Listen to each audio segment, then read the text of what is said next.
At our son's lavish housewarming party, my wife grabbed my hand, her fingers digging so hard into my skin that it bruised. She whispered to me, "We need to leave, right now." I asked her why, but she stayed completely silent, pulling me through the crowd of wealthy strangers until we got into our car.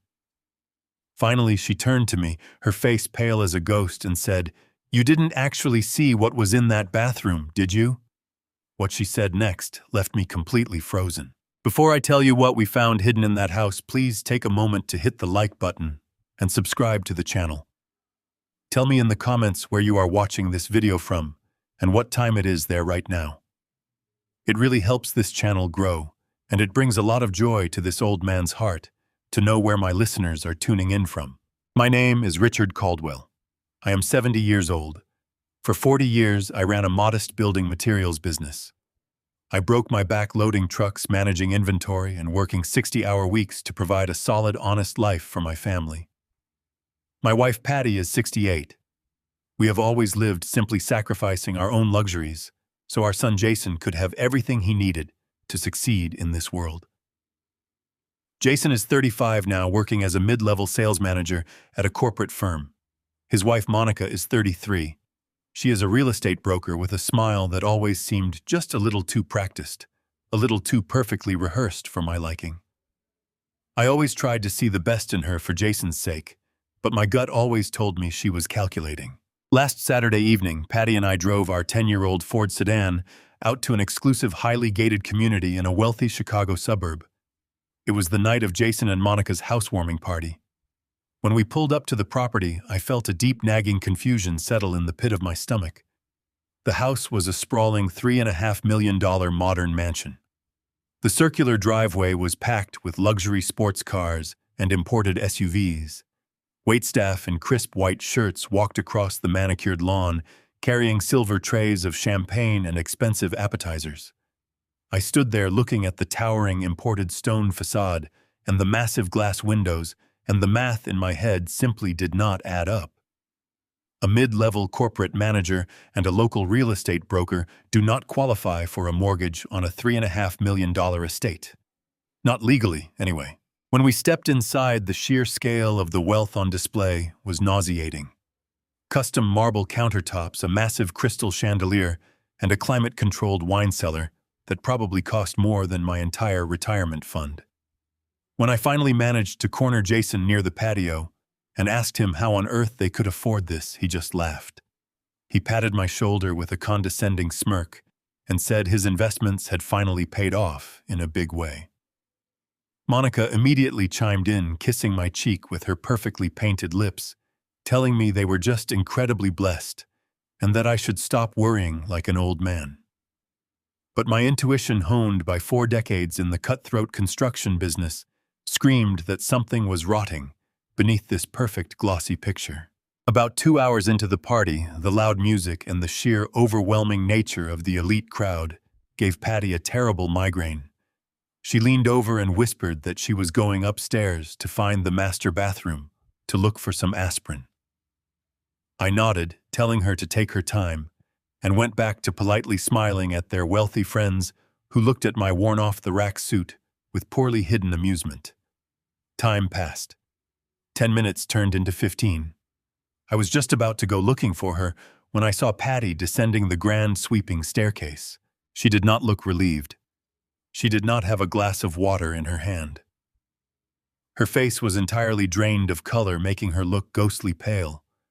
Her eyes were wide with a raw, visceral terror I had never seen in all our 43 years of marriage. She practically ran to me, grabbing my arm with a desperate grip. Her nails dug through my jacket sleeve so fiercely it genuinely hurt. "Richard, we need to leave. Now," she whispered, her voice trembling so badly she could barely form the words. I tried to ask what was wrong to see if she was ill, but she just pulled me frantically toward the front door.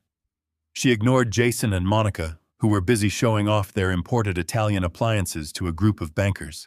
The moment the heavy doors of our old Ford closed, shutting out the noise of the party, Patty completely broke down. She covered her face with her hands and started sobbing, her shoulders shaking violently. I grabbed her shoulders, terrified that she was having a medical emergency. "Patty, what is it? What happened up there?" I begged. She took a ragged, shaking breath.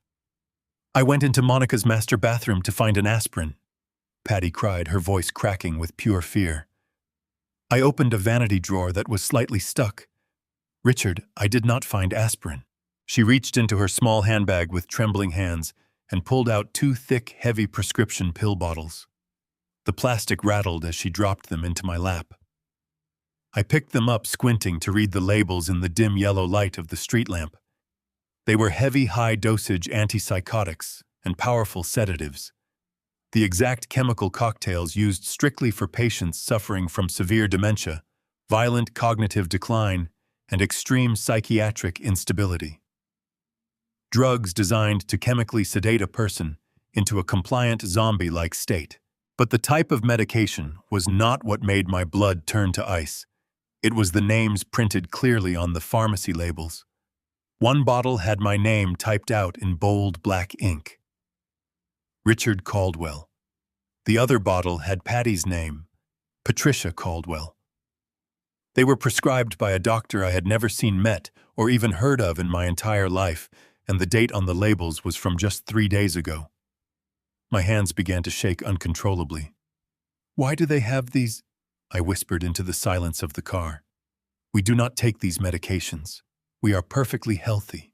Patty reached into her purse one last time. Her fingers were trembling so severely she could barely hold the piece of glossy paper she handed to me. "This was tucked right underneath the bottles, perfectly hidden at the back of the drawer," she sobbed. I turned on the interior dome light of the car to read it. It was a thick, detailed brochure. It was for a state-run, low-income psychiatric ward. A grim, terrifying, locked-down facility specifically designed for individuals who had lost their minds and their legal rights.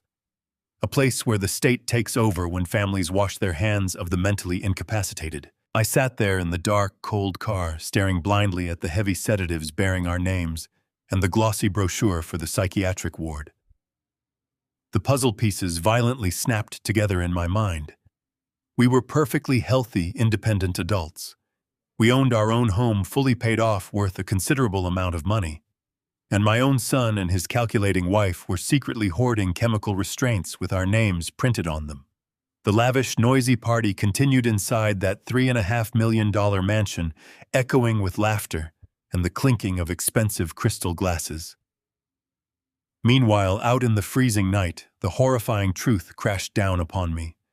My own flesh and blood was not planning to care for us in our old age. They were meticulously planning to chemically lobotomize us, declare us legally incompetent, lock us away in a miserable state facility, and steal everything we had spent a lifetime building. The drive home that night was a blur. Neither Patty nor I spoke a single word. The silence in the car was suffocating, heavy with terror. When we finally walked through the front door of our modest, fully paid-off home, the reality of what we had found began to set in. We did not sleep. We sat at the kitchen table staring at those 2 amber plastic bottles, as if they were venomous snakes ready to strike. The bold black ink spelling out our names mocked me. I spent 40 years breaking my back to give my son a life of privilege, and this was my reward. As the sun began to rise, casting long shadows across our floor, my shock slowly hardened into a desperate need for an explanation. I needed to look my son in the eye. I picked up the phone at 7 in the morning and dialed Jason's number. I told him he and Monica needed to come to our house immediately. I did not give a reason. I just said it was an absolute emergency. They arrived less than an hour later, still dressed in their expensive, casual Sunday clothes. Jason looked annoyed, rubbing sleep from his eyes, while Monica carried 2 coffees looking perfectly put together. They stepped into our kitchen, and before they could even offer a greeting, I slid the 2 heavy pill bottles and the glossy psychiatric ward brochure across the wooden table. They stopped dead in their tracks. I watched their faces closely, looking for a flash of panic or a sign of guilt. "We left your party early last night," I said, my voice dangerously low. "Patty went into your bathroom looking for an aspirin. She found these hidden at the back of your vanity drawer. Heavy antipsychotics, dementia medications, and they have our names printed right on the labels. I pointed a trembling finger at the brochure. And this, a state-run facility for the mentally incapacitated. I want an explanation, Jason. I want to know why my son is hiding chemical restraints with our names on them. The tension in the kitchen was thick enough to cut with a knife. I braced myself for a confession, for tears, for an ugly fight. I braced myself for my world to shatter completely. Instead of panicking, Monica did something that derailed my momentum. She let out a sudden, exasperated sigh, followed by a gentle, almost relieved laugh. She set her coffee down, walked over to Patty, and placed a warm hand over my wife's trembling fingers. Her eyes were wide, filled with what looked like pure, unadulterated empathy. "Oh, Mom. Oh, Richard. You poor things," Monica said, her voice dripping with soothing warmth. "You must have been terrified. I am so incredibly sorry you found those out of context." I frowned, my defensive wall cracking just a fraction. "Out of context?" I demanded. Monica pulled out a chair and sat facing us, adopting a deeply professional yet caring posture. "Richard, you know I specialize in distressed real estate properties." She began, her tone steady and reassuring. "Right now, I am representing an elderly couple, the Hendersons. They are in their late 80s. Their children abandoned them, their house is going into foreclosure, and the state is trying to intervene because Mr. Henderson has severe dementia. It is a heartbreaking case." She picked up one of the pill bottles and tapped the label. "These are his actual medications. The state ward brochure was given to me by a social worker trying to find placement for them. I brought the materials home to review the case." I stared at her, my mind struggling to process her words. "Then why do they have our names on them?" I pushed, not willing to let go. Monica gave a soft, self-deprecating smile. "Next week, I am hosting a major real estate seminar for senior citizens.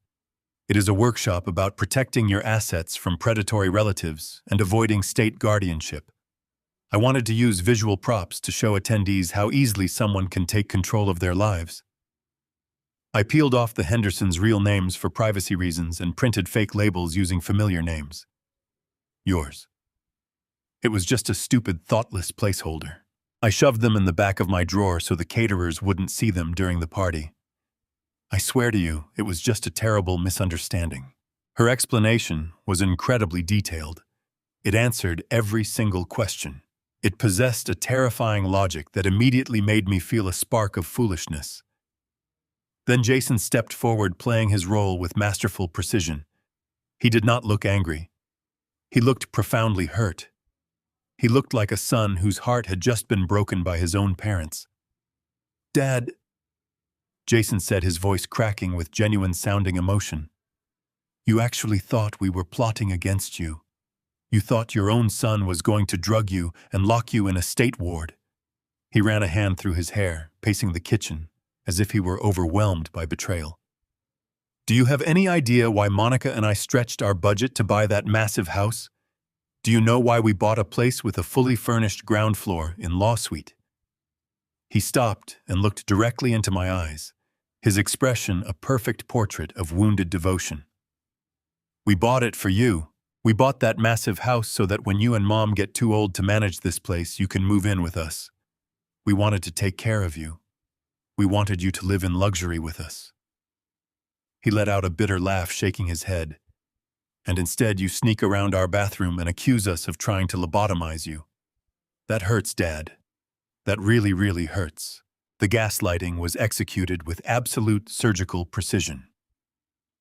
Monica provided the airtight, logical explanation, and Jason delivered the emotional knockout punch. I looked at Patty. The fierce, protective terror in her eyes from the night before had completely vanished, replaced by an overwhelming wave of maternal guilt. She stood up, tears streaming down her face for an entirely different reason now, and wrapped her arms around Jason. "Oh, honey, we are so sorry." Patty wept into his shoulder. "We were just so shocked. You know how old people get. We let our imaginations run wild." Please forgive us." I stood there looking at the fake labels, the grim brochure, and then at my son hugging his mother. The story was flawless. It made me feel like a paranoid, ungrateful old fool who had let a misunderstanding blind him to his children's love. I swallowed my pride, walked over to Monica, and offered a sincere apology for jumping to such horrible conclusions. They forgave us easily, wrapping up the morning with promises of future family dinners and shared laughter. We hugged them goodbye, watching their luxury SUV pull out of our driveway. We felt relieved. We felt foolish. We felt safe. But as I watched their taillights disappear down the street, a cold, heavy stone settled deep in my stomach. The alibi was perfect. Too perfect. I spent the next several days trying to force myself to believe them. Patty did. By Tuesday afternoon, my wife was back to her usual cheerful self, tending to the garden and humming along to the radio. She had accepted Monica's explanation, folding it neatly into her mind like a freshly washed towel. The fear that had gripped her so violently was replaced by a profound, lingering guilt. She felt terrible for ever doubting our son. I wanted to feel that same relief. I did. I wanted to sit back in my recliner, sip my coffee, and laugh at how foolish we had been. But I simply could not shake the heavy, cold sensation resting deep in the pit of my stomach. The logic of Monica's story was absolutely flawless, and that was exactly what bothered me the most. In my 40 years running a business, I had dealt with every kind of contractor and con artist imaginable. I had learned early on that honest people rarely have perfectly polished, airtight explanations ready to deploy at a moment's notice. When an honest person is wrongly accused of something horrible, they get angry. They get confused. They stumble over their words. They demand to know why you would ever think such a thing. Monica had not done any of that.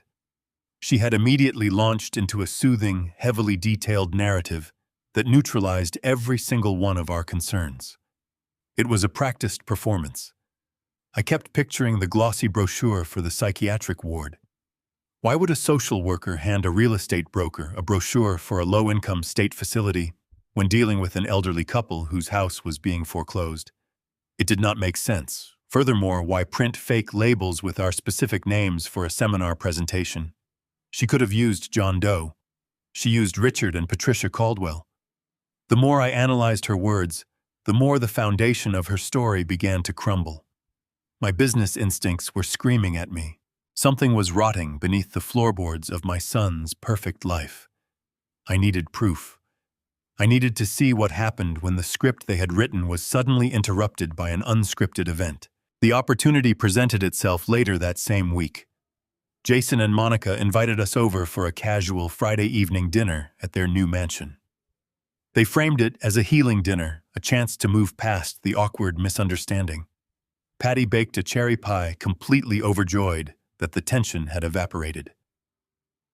I put on a clean shirt, plastered a convincing smile on my face, and prepared to play my part.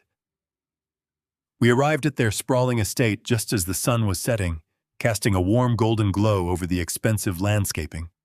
Monica greeted us at the door, wearing an immaculate silk blouse and a bright, welcoming smile.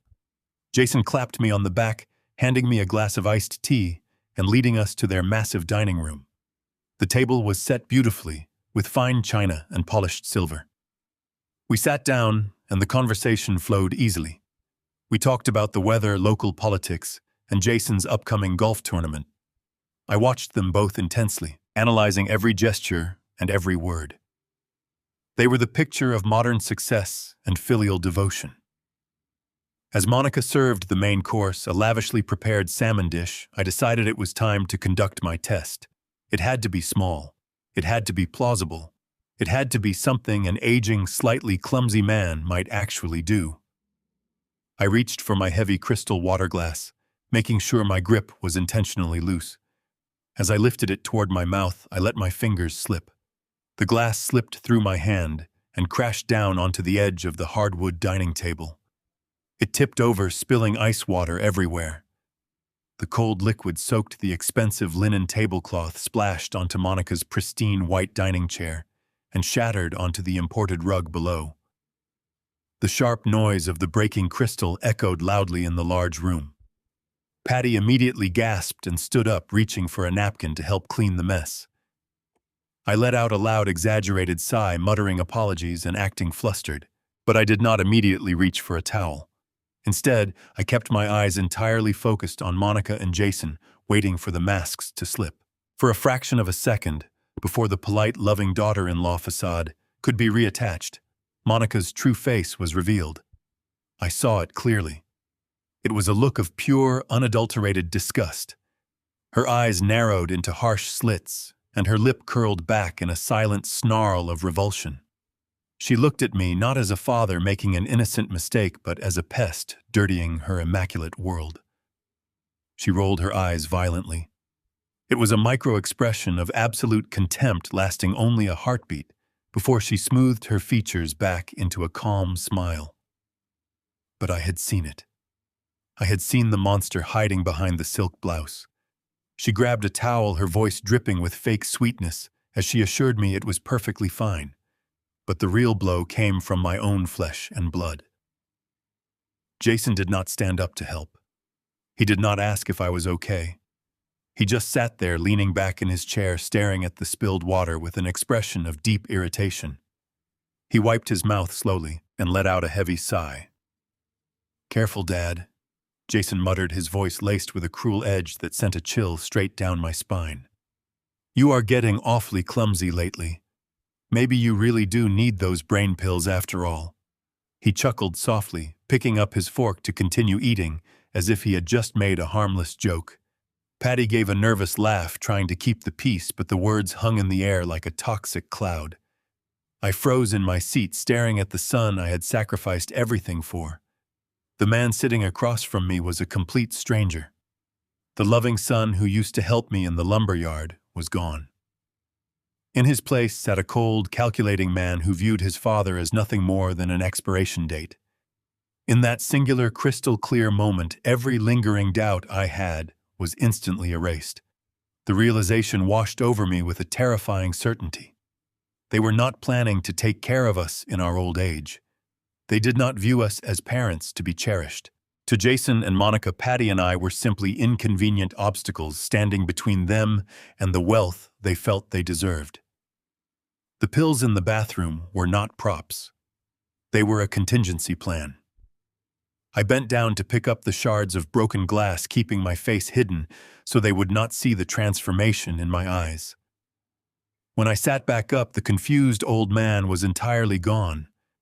In his place was a man who had spent 40 years surviving in a brutal industry, a man who now understood exactly what kind of war he was fighting. I smiled warmly at my son, apologized for the mess, and silently vowed that I would never be a victim in my own family. The very next Tuesday morning, I deliberately decided to test the deep waters of my own life. I needed to know exactly how far the poisonous rot had spread.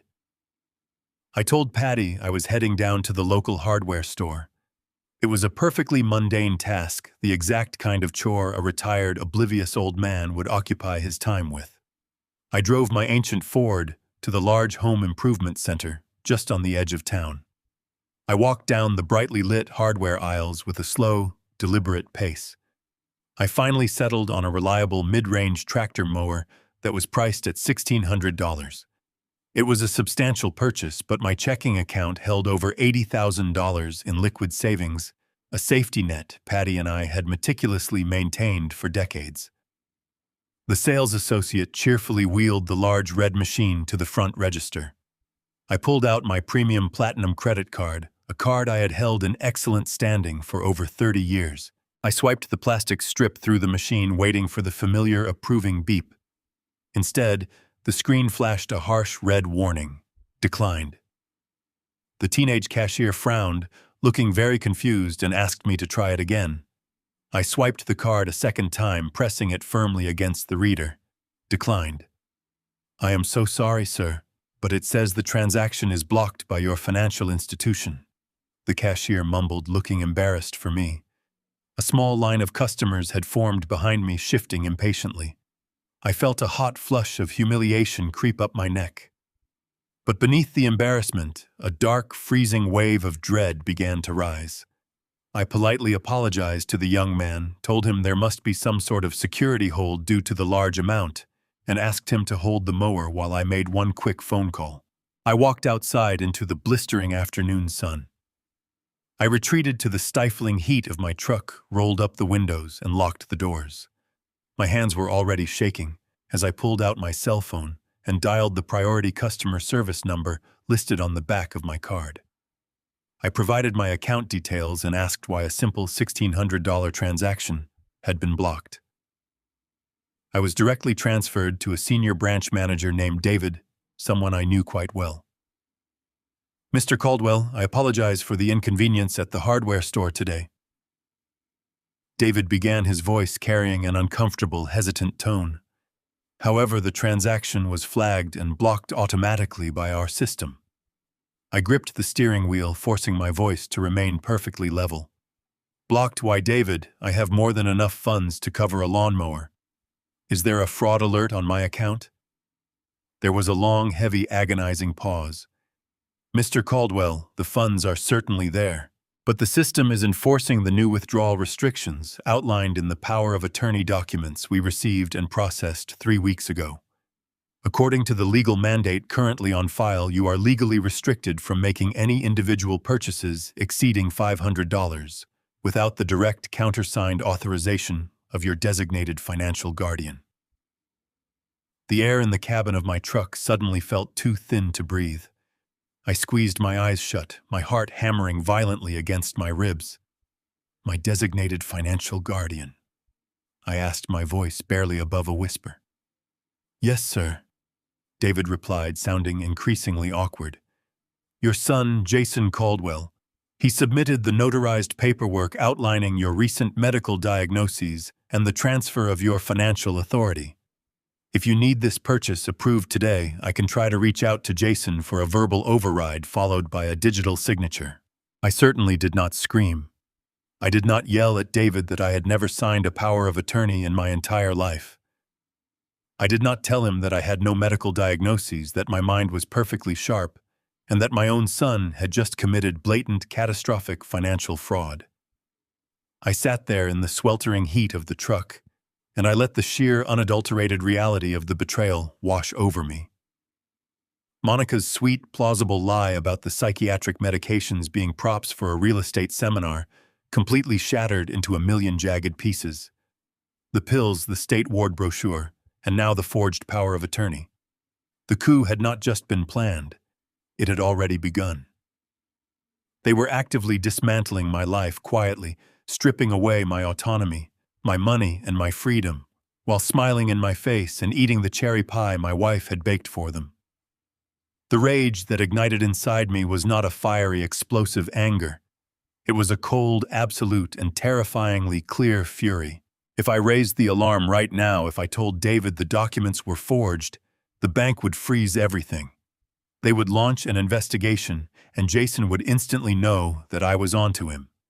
He would have time to cover his tracks, hide the assets, or worse, expedite the plan to have Patty and me involuntarily committed. I had to protect my tactical advantage. I had to let them believe they were winning. I took a deep, steadying breath, summoning every ounce of willpower I possessed to keep my voice sounding frail, confused, and thoroughly defeated. "Oh, David. Goodness me, you are absolutely right," I said, injecting a slight trembling chuckle into my words. "My memory really is not what it used to be lately. Jason and I did take care of that paperwork last month, didn't we? I completely forgot about the limit. How embarrassing for me." I could hear the palpable relief in the bank manager's sigh. "It happens to the best of us, Mr. Caldwell. Please do not worry about it. Would you like me to contact Jason for the approval?" No, that will not be necessary," I replied quickly. "I do not want to bother him at the office over a silly lawnmower. I will just go home and talk to him about it later tonight. Thank you for your help, David. Have a wonderful afternoon." I hung up the phone before he could say another word.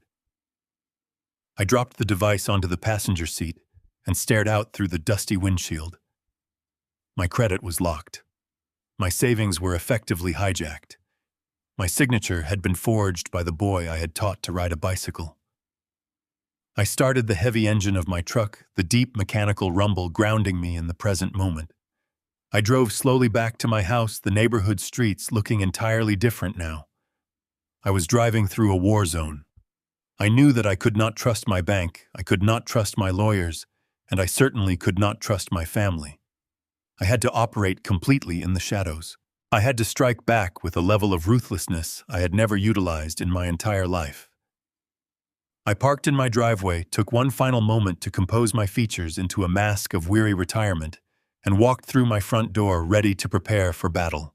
The very next morning, I told Patty I was going for a long walk in the nearby park to clear my head. Instead, I drove my truck 3 towns over, far away from the affluent bubble of Lincoln Park and the prying eyes of anyone who might recognize me. The drive was a blur of gray asphalt and churning anxiety. I found a dingy strip mall with a discount electronics store squeezed between a laundromat and a vacant lot. I walked in, paid cash for a cheap prepaid cellular phone, and bought a thick stack of minutes. I needed a secure line, a phantom connection that Jason and Monica could never trace or monitor from afar.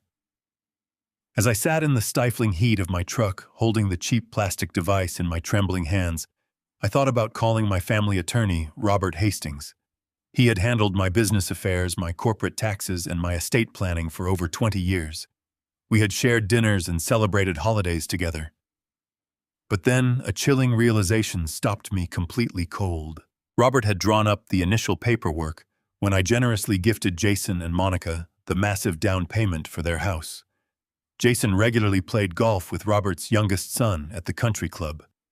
If a forged power of attorney had been slipped into my legal profile, there was a terrible, undeniable chance that Robert was either grossly incompetent or actively compromised by my daughter-in-law. I could not risk trusting a man who might be eating out of their hands. I needed a shark. I needed a man who did not care about family peace, polite society, or maintaining comfortable relationships. I needed Victor Thorne. Victor was a ruthless, cold-blooded litigator who specialized entirely in high-stakes, white-collar crime and corporate espionage. I had met him briefly a decade ago during a vicious supplier dispute, and I clearly remembered the absolute terror he expertly struck into the opposing counsel. I dialed his private office number from the burner phone, my heart pounding against my ribs. When his secretary answered, I gave my name and demanded an emergency consultation. Victor came on the line within 2 minutes, his voice sharp and impatient. I did not waste time with pleasantries or background stories. I told him my own son had forged a medical mandate, seized my banking autonomy without my consent, and was hoarding heavy dementia medication with my name printed on the bottle. Victor did not gasp. He did not offer any empty sympathy or try to calm me down. He simply gave me an address for a rundown diner on the industrial outskirts of the city and told me to be there in exactly 1 hour with every single financial document I could legally access. I drove to the diner with a heavy briefcase sitting securely on my passenger seat. It contained years of meticulously filed tax returns, business ledgers, original property deeds, and my latest bank statements. The diner was virtually empty, smelling faintly of stale black coffee, fried grease, and industrial floor cleaner. A lone waitress wiped down the counter, ignoring me entirely. Victor was waiting in a dimly lit back booth, hidden away from the large front windows. He wore a sharp, custom dark suit that looked entirely out of place against the cracked, faded red vinyl seats of the booth. Sitting directly across from him was a woman in her late 30s, with piercing, analytical eyes and a large stack of blank yellow legal pads. Victor introduced her as Sarah Jenkins, a brilliant forensic accountant who had previously worked for the federal government, tearing apart complex, organized crime syndicates. I slid into the booth and placed my heavy leather briefcase onto the sticky tabletop. I opened the brass latches, and the familiar smell of old paper drifted up. I laid out my entire financial history, baring my soul and my deepest vulnerabilities to these 2 intense strangers. Sarah did not say a single word. She immediately began sorting through the files, her eyes scanning columns of numbers with a terrifying mechanical speed. Victor leaned forward, his hands clasped tightly together on the tabletop, his gaze never leaving my face. I explained the mansion, the lavish housewarming party, the terrifying discovery Patty had made in the master bathroom, and the devastating phone call with the bank manager regarding the forged power of attorney. I laid out the timeline of Jason and Monica's sudden explosion of wealth, detailing their expensive trips and designer clothes. Victor listened with the icy detachment of an apex predator calculating its strike. "They are highly organized, Richard," Victor finally said, his voice a low, steady rumble that commanded absolute attention. "If they managed to successfully file a forged medical mandate and intercept banking alerts without triggering fraud protections, they definitely have inside help. This is not a simple case of a greedy son skimming from a joint checking account. This is a highly structured, systematic asset liquidation." Sarah looked up from a stack of bank statements, her pen hovering over a yellow legal pad filled with rapid calculations. "Mr. Caldwell, based on a preliminary glance at your tax returns and your unencumbered property assets, you have a net worth that makes you a very lucrative target. Your home is completely paid off. Your business accounts hold substantial liquid capital. They are going to drain you dry, and they will use the guise of eldercare to do it completely legally." A sweat broke out across my back. I immediately asked them what we needed to do to stop it permanently. Victor's eyes locked onto mine, devoid of any warmth or comforting reassurance. "We do not stop it yet," Victor stated firmly, his tone brooking no argument. "If we file an injunction right now, they will claim it is a simple family misunderstanding. They will destroy the evidence, hide behind their corrupt notary, and try again later when we are not watching. We need to catch them actively committing the fraud. We need irrefutable proof of the criminal conspiracy." I asked him how we were supposed to do that, while they held the keys to my entire financial kingdom. Victor leaned back, a dark, calculating expression crossing his sharp features. "You are going to give them exactly what they want, Richard. You are going to become the perfect victim. I want you to play the role of the senile, helpless old man flawlessly. You must make Jason and Monica believe their plan is working perfectly. You will forget things. You will act confused. You will let them feel entirely victorious and safe while Sarah quietly digs into the paper trail. It will be the hardest performance of your entire life." Victor added, his voice dropping to a harsh whisper. "You must swallow your pride and let your son treat you like a fool. Can you do that?" I looked down at the files. "Yes," I replied, my voice perfectly steady and cold. "I can do exactly that. Whatever it takes to expose them, I am completely ready. The old man they think they are dealing with died the moment I found those pills." The drive home from that diner felt entirely different than my panicked journey had felt earlier. The weight of betrayal was replaced by a freezing resolve. I walked inside, took Patty's hands, and told her everything Victor said. I explained the massive financial fraud, the forged power of attorney, and the reality that our son was actively trying to destroy us. Patty wept silent tears, but when I explained the strategy, her sorrow hardened into fierce compliance. We would give Jason and Monica exactly the performance they were eagerly waiting for. The performance began 2 days later when Jason and Monica came over for brunch. I knew they were watching me closely, waiting for the heavy sedatives they thought we were taking to show them their intended effects. As Patty carefully poured the coffee, I reached for my mug. I intentionally loosened my grip, allowing my hand to tremble violently. The hot liquid sloshed over the rim, staining the white tablecloth. "Oh, goodness me," I mumbled, putting the mug down clumsily. "My hands are just not what they used to be this morning." I looked up, adopting a vacant stare. I looked directly at my son. "Could you pass the sugar, Michael?" I asked, my voice wavering. Jason froze a piece of bacon halfway to his mouth. He exchanged a rapid, wide-eyed look with his wife. Michael was my former business partner, a man who passed away a decade ago. "Dad," Jason said slowly, "it is Jason, your son." I blinked rapidly, rubbing my temples. Of course it is, Jason. I'm sorry. My mind just wandered off for a second. Monica leaned forward, her eyes gleaming with predatory excitement, poorly disguised as concern. Are you feeling all right, Richard? You seem disoriented today. I offered a weak smile. Just getting old, my dear. Just getting old. The true test of their arrogance happened the following Tuesday. Monica insisted on taking Patty and me to an expensive seafood restaurant, dragging Jason along for the charade of a family outing. I drove my old Ford, parking it in a massive parking garage 3 blocks away. I played my part perfectly during the meal, repeating stories twice, losing my train of thought mid-sentence and complaining about a phantom headache. When we walked back toward the parking structure, I initiated the next phase of the trap. We stepped out of the elevator onto the 3rd level, and I immediately began wandering in the wrong direction. I walked up and down the concrete aisles looking frantic. I pressed the panic button on my keys, but nothing happened because we were on the wrong floor. I do not understand, I stammered, putting my hands on my hips and looking around wildly. I know I parked right next to a concrete pillar. Someone must have stolen the car. Jason let out a theatrical sigh, shaking his head. Dad, we parked on the 5th level. We rode the elevator down 2 floors to get to the street, remember? I stared at him, letting my jaw go slack.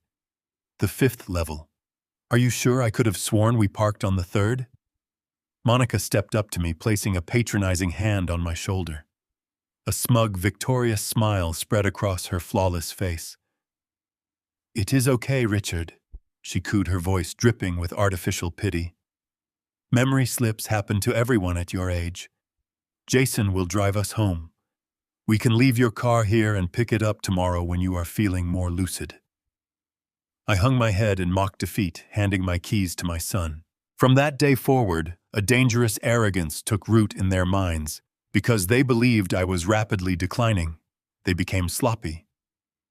They assumed my hearing was failing right alongside my memory. They stopped bothering to hide their hushed conversations when I was in the room. Later that week, I sat in the living room of their massive mansion, staring blankly at a television screen showing a golf tournament. The volume was turned up slightly louder than usual. Jason and Monica were standing in the open kitchen barely 20 feet away. They thought I was entirely zoned out. Did Greg say when the final appraisal will be finished? Jason asked, his voice completely audible. He said by next Friday, Monica replied.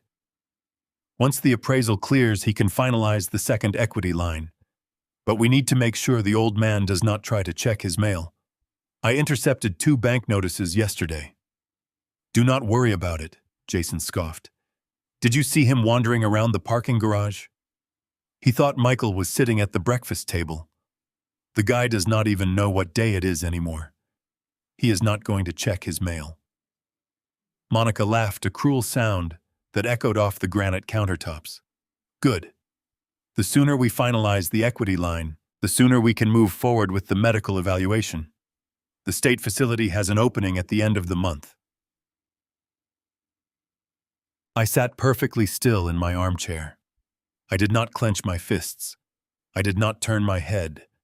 I kept my eyes fixed on the green grass of the televised golf course. They were discussing my institutionalization mere feet away from me, fully confident that I was too broken to understand a single word. They were drunk on their own perceived brilliance.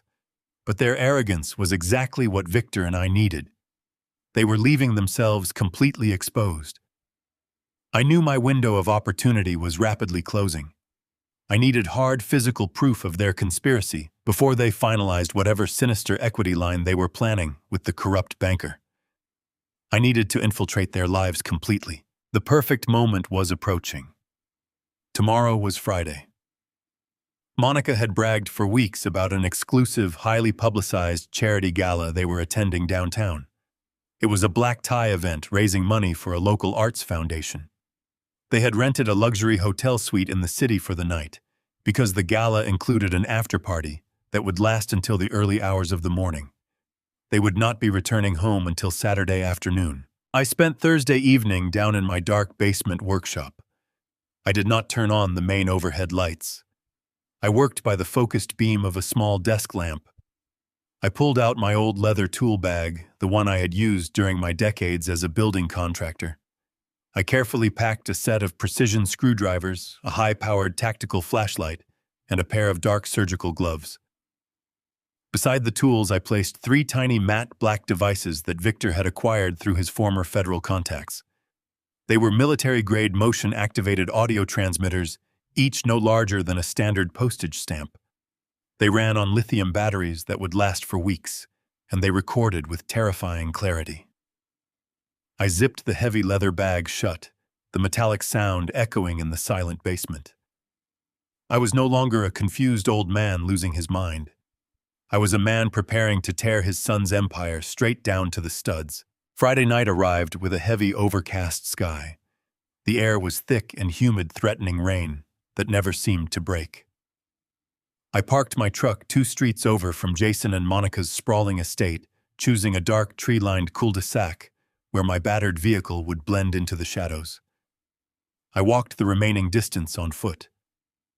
The physical exertion felt extremely good, waking up tired muscles I had not used in several years. When I reached their massive iron gates, I did not hesitate for a single second. Jason had given me a spare electronic key fob months ago, tossing it to me with a condescending smirk, telling me I could use it if I ever needed to drop off packages or wait for a repairman when they were too busy. He had handed me the very instrument of his own downfall. The heavy gates swung open silently. I walked up the sweeping aggregate driveway, bypassing the imposing front doors. As a former contractor, I knew exactly how these modern security systems were wired. The perimeter alarms were active, but the interior motion sensors were frequently disabled by homeowners who found them too bothersome when getting up in the middle of the night. I used the physical key on the side utility door near the garage. The deadbolt clicked open with a satisfying heavy thud. I stepped inside, the cool, aggressively conditioned air of the mansion washing over me. The massive house was completely silent, illuminated only by the faint ambient glow of the landscape lighting spilling through the huge floor-to-ceiling windows. I pulled the dark surgical gloves from my leather tool bag and snapped them over my hands. The latex felt tight and clinical. I clicked on my tactical flashlight, keeping the beam strictly aimed at the highly expensive hardwood floors. I bypassed the master bedroom and the obvious places most amateurs would search. I was not there to rifle through their private drawers or crack open a hidden wall safe. Victor and Sarah had made it perfectly clear that financial documents could be shredded, deleted, or dismissed as simple clerical errors. Spoken confessions, however, were absolute. I needed their unguarded voices. I moved quietly into the cavernous living room, my rubber-soled shoes making absolutely no sound on the thick, custom-woven area rugs. I walked over to the main seating area, a circle of pristine white leather couches centered around a massive marble coffee table. This was where they entertained. This was where they felt the most secure, drinking wine and discussing their sinister plans with casual arrogance. On the far wall hung a massive abstract canvas painting. Monica had once bragged that it cost more than my first home. I approached the artwork, running my gloved fingers along the heavy wooden frame. I reached into my bag and withdrew the first transmitter. It was a tiny, flat, matte black square, surprisingly heavy for its size. I peeled the adhesive backing off and pressed it firmly into the deep recess between the canvas stretcher bar and the wall. It was perfectly concealed in the shadow of the frame. I held my breath, testing the activation switch. A microscopic red light blinked once, signifying that the motion-activated recording software was armed and listening. The device was completely invisible unless someone took the entire painting off the wall. The very first trap was now successfully set. I navigated the long, silent corridor leading to Monica's private home office. The heavy wooden door was perfectly unlocked. I pushed it open, sweeping my flashlight across the space. Her office was a shrine to her own ambition. Framed real estate awards hung on the walls alongside photographs of her posing with local politicians and banking executives. Her desk was a massive slab of polished mahogany, completely clear of any paper clutter. It was the desk of a woman who conducted her true business in the shadows. I knelt on the plush carpet, sliding my body underneath the heavy wooden structure. I used my flashlight to examine the intricate joinery holding the desk together. I found a small recessed cavity near the central wiring grommet, a spot where the wood had been hollowed out to allow computer cables to pass through. It was the perfect acoustic chamber. I retrieved the second transmitter, carefully peeling away the protective film. I pushed the tiny device deep into the recess, pressing the industrial adhesive hard against the raw wood until it held fast. I tapped the activation button. The single red flash confirmed the device was alive. Every phone call she made, every hushed conversation she had with her corrupt banking partner, would now be captured in crystal-clear, high-definition audio. I slid out from under the desk, brushed the lint from my dark trousers, and took a moment to look at a framed photograph on her credenza. It was a picture of Jason and Monica smiling warmly at the camera, posing in front of this very house. I felt no sorrow looking at my son's face. All maternal and paternal illusions had been completely burned away. The final location required accessing the attached 5-car garage. I moved swiftly through the mudroom, easing the heavy fire door open.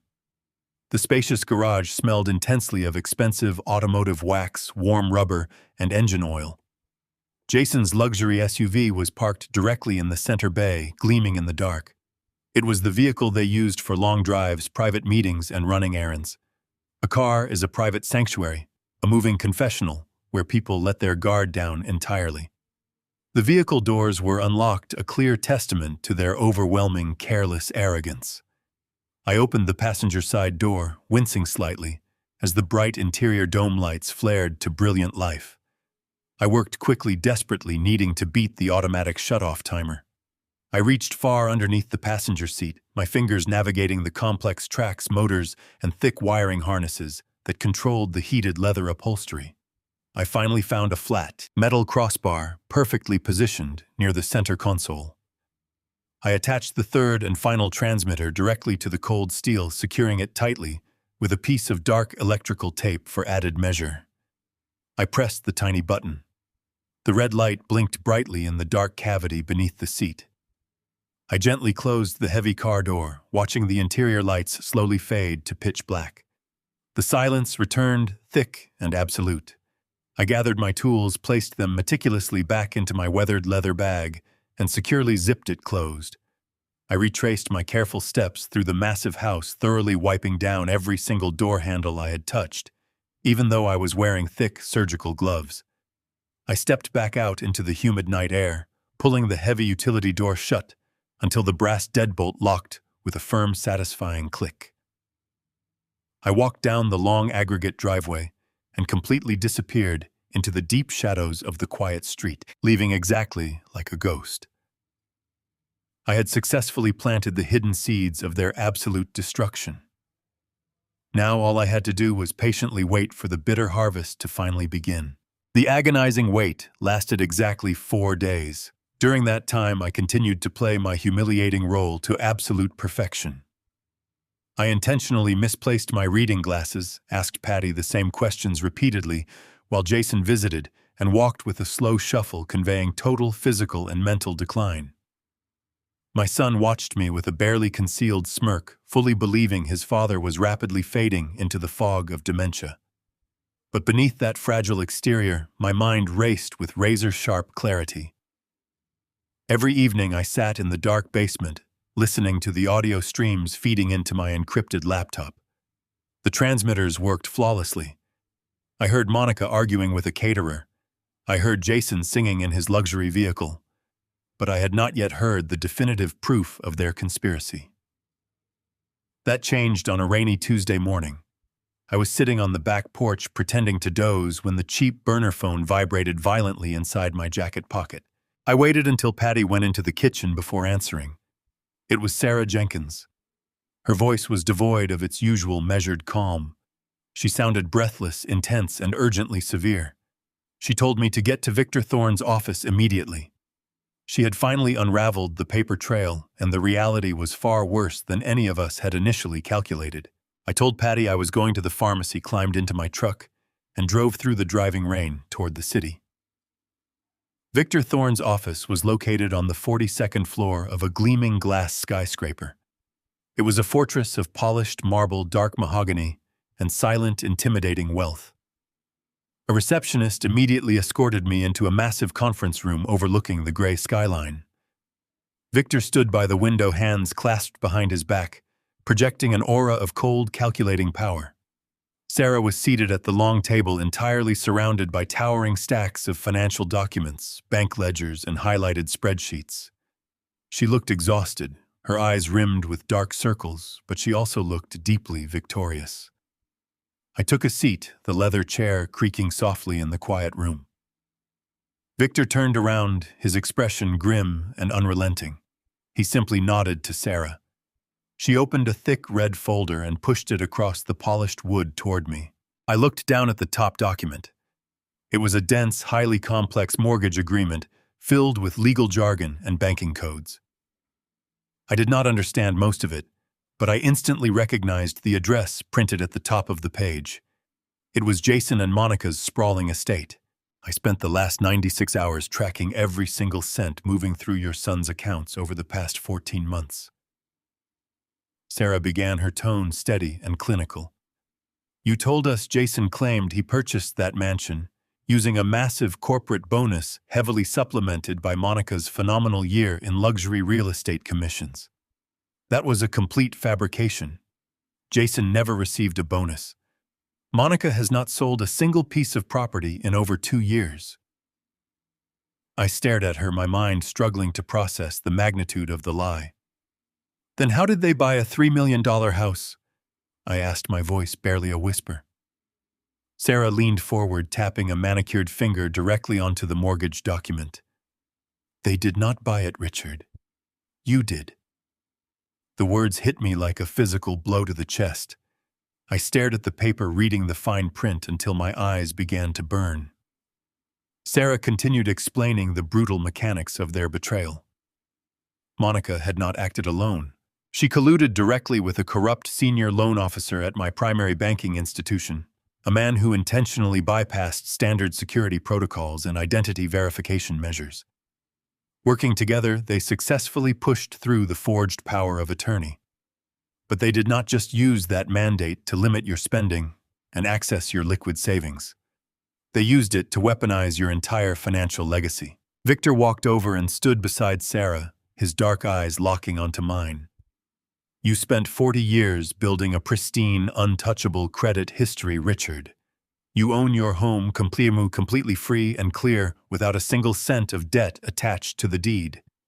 You hold significant, unencumbered residual assets from your retired lumber business. To a bank, your financial profile is practically spun gold. Monica and Jason exploited that gold. They used your flawless credit, the deed to your family home, and your business assets as the primary backing collateral to secure a massive multi-million-dollar fraudulent mortgage. That is how they bought the mansion. They built their luxury life entirely on the foundation of your blood, sweat, and decades of sacrifice. I felt a sudden, terrifying wave of nausea wash over me. The room began to spin slightly. I looked down at my hands resting on the cold conference table and noticed they were shaking completely without my permission. They used my house. I gasped, the reality of the situation finally piercing through my shock. The house Patty and I built, the house where we raised our children. Sarah nodded slowly, her expression filled with a grim, terrible sympathy. Yes, Mr. Caldwell. They leveraged everything you owned to secure the loan. The true, horrifying nature of the ticking clock was suddenly revealed to me. I was not just dealing with stolen savings or a blocked credit card. I was facing absolute, total annihilation. What happens now? I asked, looking desperately between Sarah and Victor. What happens if they miss a payment? Sarah pulled another spreadsheet from the stack, sliding it into my line of sight. It was a detailed analysis of Jason and Monica's current spending habits. They are bleeding the equity completely dry, Richard, Sarah explained, her voice dropping to a serious, hushed tone. They are purchasing luxury vehicles, designer wardrobes, and funding lavish parties. They are living a lifestyle that requires $60,000 a month to maintain, but they are generating absolutely zero legitimate income. They are using the remaining loan funds to pay the massive monthly mortgage installments, effectively robbing Peter to pay Paul. It is a classic unsustainable financial death spiral. Victor leaned across the table, placing his heavy hands flat against the polished wood. Based on Sarah's calculations, their liquid funds will be entirely depleted within the next 60 days. When that money runs out, they will inevitably default on the fraudulent mortgage. And because your name is listed as the primary guarantor, the bank will not go after Jason and Monica. They will come directly after the collateral. I felt a cold sweat break out across my forehead. The stakes had been raised from a painful family betrayal to a desperate fight for fundamental survival. The bank will seize my assets. I whispered the terrifying words tasting like ash in my mouth. Victor nodded grimly, his face a mask of uncompromising reality. They will seize your business accounts. They will liquidate your retirement savings. And they will foreclose on your family home. If this mortgage defaults, Richard the bank will legally throw you and Patty out onto the street. You will be entirely homeless, penniless, and utterly ruined, while your son and daughter-in-law walk away completely untouched. The absolute silence in Victor Thorne's office was heavy and suffocating. The horrific reality of my impending financial ruin hung in the air like a physical weight pressing down on my chest until my lungs burned. I stared at the dense mortgage documents scattered across the mahogany conference table, the black ink blurring into meaningless shapes. The luxury cars and the lavish lifestyle my son and his wife were flaunting were just hollow, toxic illusions built entirely on my stolen credit and my forged signature. I closed my eyes, taking a deep, ragged breath to steady the violent trembling in my hands. I told Victor and Sarah about the hidden audio transmitters I had successfully planted inside the mansion, while Jason and Monica were attending their charity gala. I explained the exact locations. One under Monica's heavy wooden desk, one concealed behind the massive abstract painting in the living room, and the final one secured beneath the passenger seat of Jason's luxury vehicle. Victor did not smile, but a sharp, predatory gleam ignited in his dark eyes. He immediately instructed me to retrieve the encrypted digital receiver from my truck. I took the elevator down to the parking garage, my legs feeling like lead. I retrieved the small black receiver from the glove compartment and brought it back up to the 42nd floor. Sarah connected the device to her secure laptop, her fingers flying across the keyboard with practiced mechanical efficiency.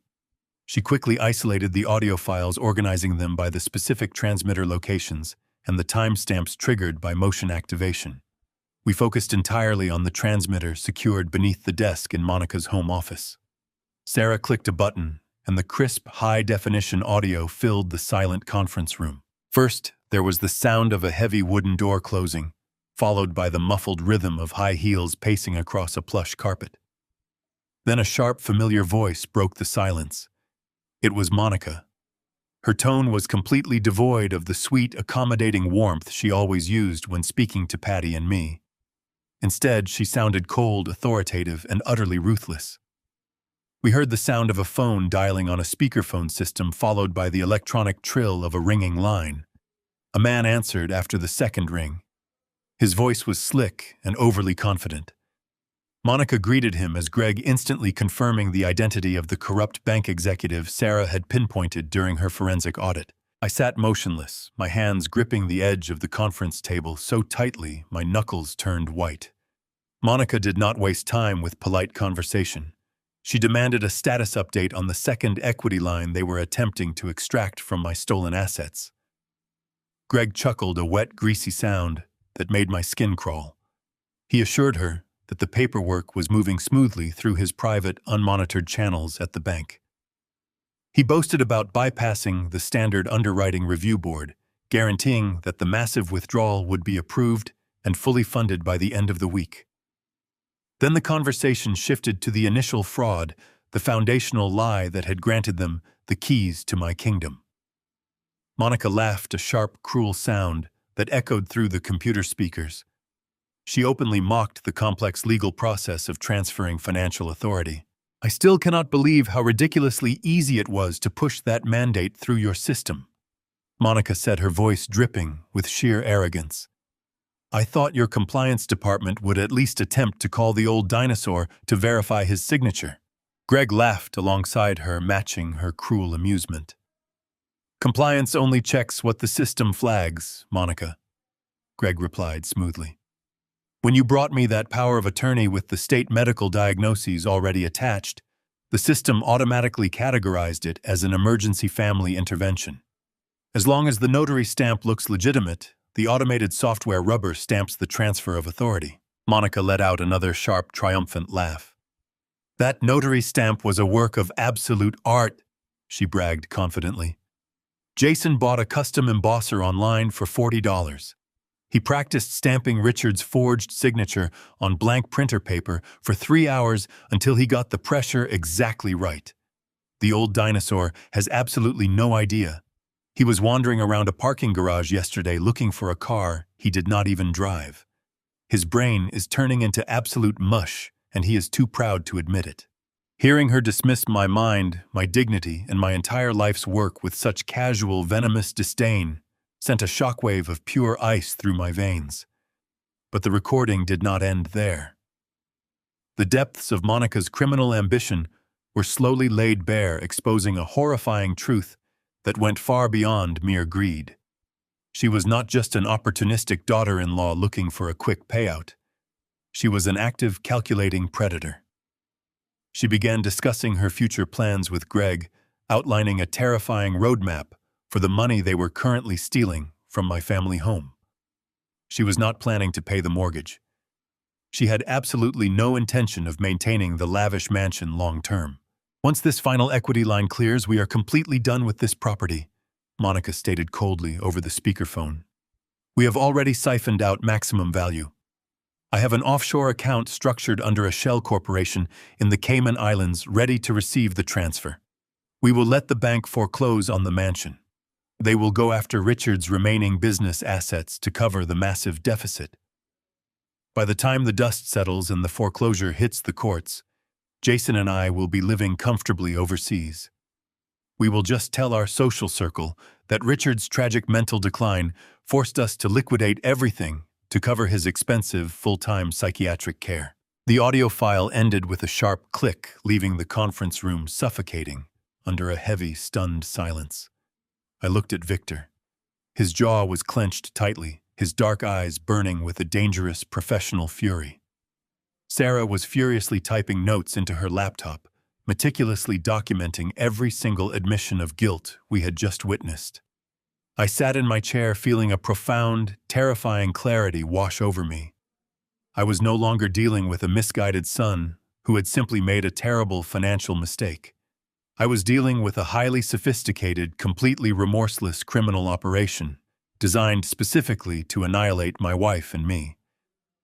We were just disposable pawns in their elaborate, twisted game. I looked out the massive glass window at the sprawling city below, watching tiny cars navigate the rain-slicked streets. My son was down there somewhere, utterly convinced he had outsmarted the man who had given him everything. He believed he held all the cards, that he had successfully orchestrated the perfect, undetectable theft. But he had made one fatal miscalculation. He had underestimated the precise depth of a father's protective instinct when his family was truly threatened. I turned away from the window, looking directly at Victor Thorne's uncompromising face. The time for silent observation and careful evidence gathering was officially over. The trap was fully set, and the jaws were ready to snap shut. I sat back down in the heavy black leather chair. Victor Thorne gave a curt nod to Sarah Jenkins. She expertly dragged her mouse across the laptop screen, selecting the next audio file from the encrypted batch. This recording was pulled from the third transmitter, the one I had meticulously secured beneath the passenger seat of Jason's luxury sports utility vehicle. The audio began with the deep, muffled rumble of a powerful engine roaring to life. The heavy doors slammed shut, enclosing the cabin in a tight acoustic seal. For the first few seconds, there was only the sound of tires rolling over the smooth concrete of a parking garage. Then my son spoke. His voice was not filled with the usual arrogant swagger he displayed when mocking me. Instead, it was tight, ragged, and trembling with raw, ugly anger. Jason was furious, breathing heavily as he aggressively shifted the vehicle into gear. He demanded to know exactly where Monica had been the previous afternoon. He spat the words out, his voice echoing in the confined space of the vehicle. Monica responded with a long, theatrical sigh, sounding more annoyed than defensive. She told him she had been finalizing the secondary paperwork with Greg for the equity line. Jason let out a harsh, bitter laugh. He accused her of lying. He screamed that he had checked the tracking application on her phone, a pathetic admission of his own paranoid insecurity. He knew she had not been at the bank. He knew she had been at an upscale boutique hotel downtown for over 3 hours. Jason's voice cracked as he threw the final devastating accusation at his wife. He explicitly asked her if she was sleeping with the banker. Sitting in that pristine conference room, listening to the tremor in my son's voice, I felt a fleeting flicker of hope. I thought for one foolish fraction of a second that perhaps Jason still possessed a microscopic shred of moral decency. I thought he was finally drawing a line, finally realizing that their fraudulent empire was poisoning their marriage. I thought I was about to hear my son demand an end to the lies. I was completely, spectacularly wrong. Monica did not stammer or cry. She did not offer a tearful denial or beg for forgiveness. Her response was a masterpiece of cold, unadulterated cruelty. Her voice dropped an octave, turning into a flat, venomous hiss that instantly silenced Jason's frantic yelling.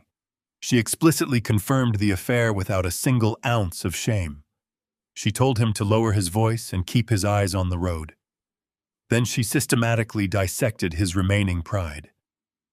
Monica calmly explained the brutal reality of their situation. She reminded Jason that they had absolutely no legitimate income, no savings, and a monthly burn rate that would bankrupt a small corporation. She told him that Greg was the only thing standing between their luxurious lifestyle and a massive prison sentence for bank fraud.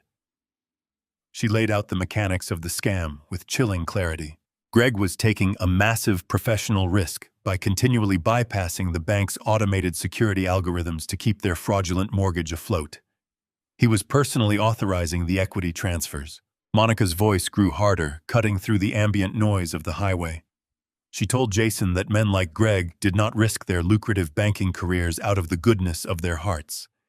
They required continuous, highly personal compensation. She explicitly stated that keeping the banker satisfied was a necessary operational expense. It was the absolute cost of doing business. If she stopped seeing him, Greg would simply push a button on his keyboard and flag their account for a mandatory manual review. The entire house of cards would collapse in a matter of days. The fraud department would freeze the accounts, the police would be called, and they would lose the mansion, the luxury cars, and their absolute freedom. She delivered the ultimate, devastating ultimatum to her husband. She told Jason that he was nothing more than a passenger in the life she had engineered for them. She demanded he make a choice right there in the car. He could either swallow his fragile pride, accept the arrangement, and continue enjoying the tailored suits, or he could throw a moral temper tantrum, blow the whistle on the entire operation, and spend the next 20 years wearing a prison uniform. The silence that followed her monologue was heavy and suffocating.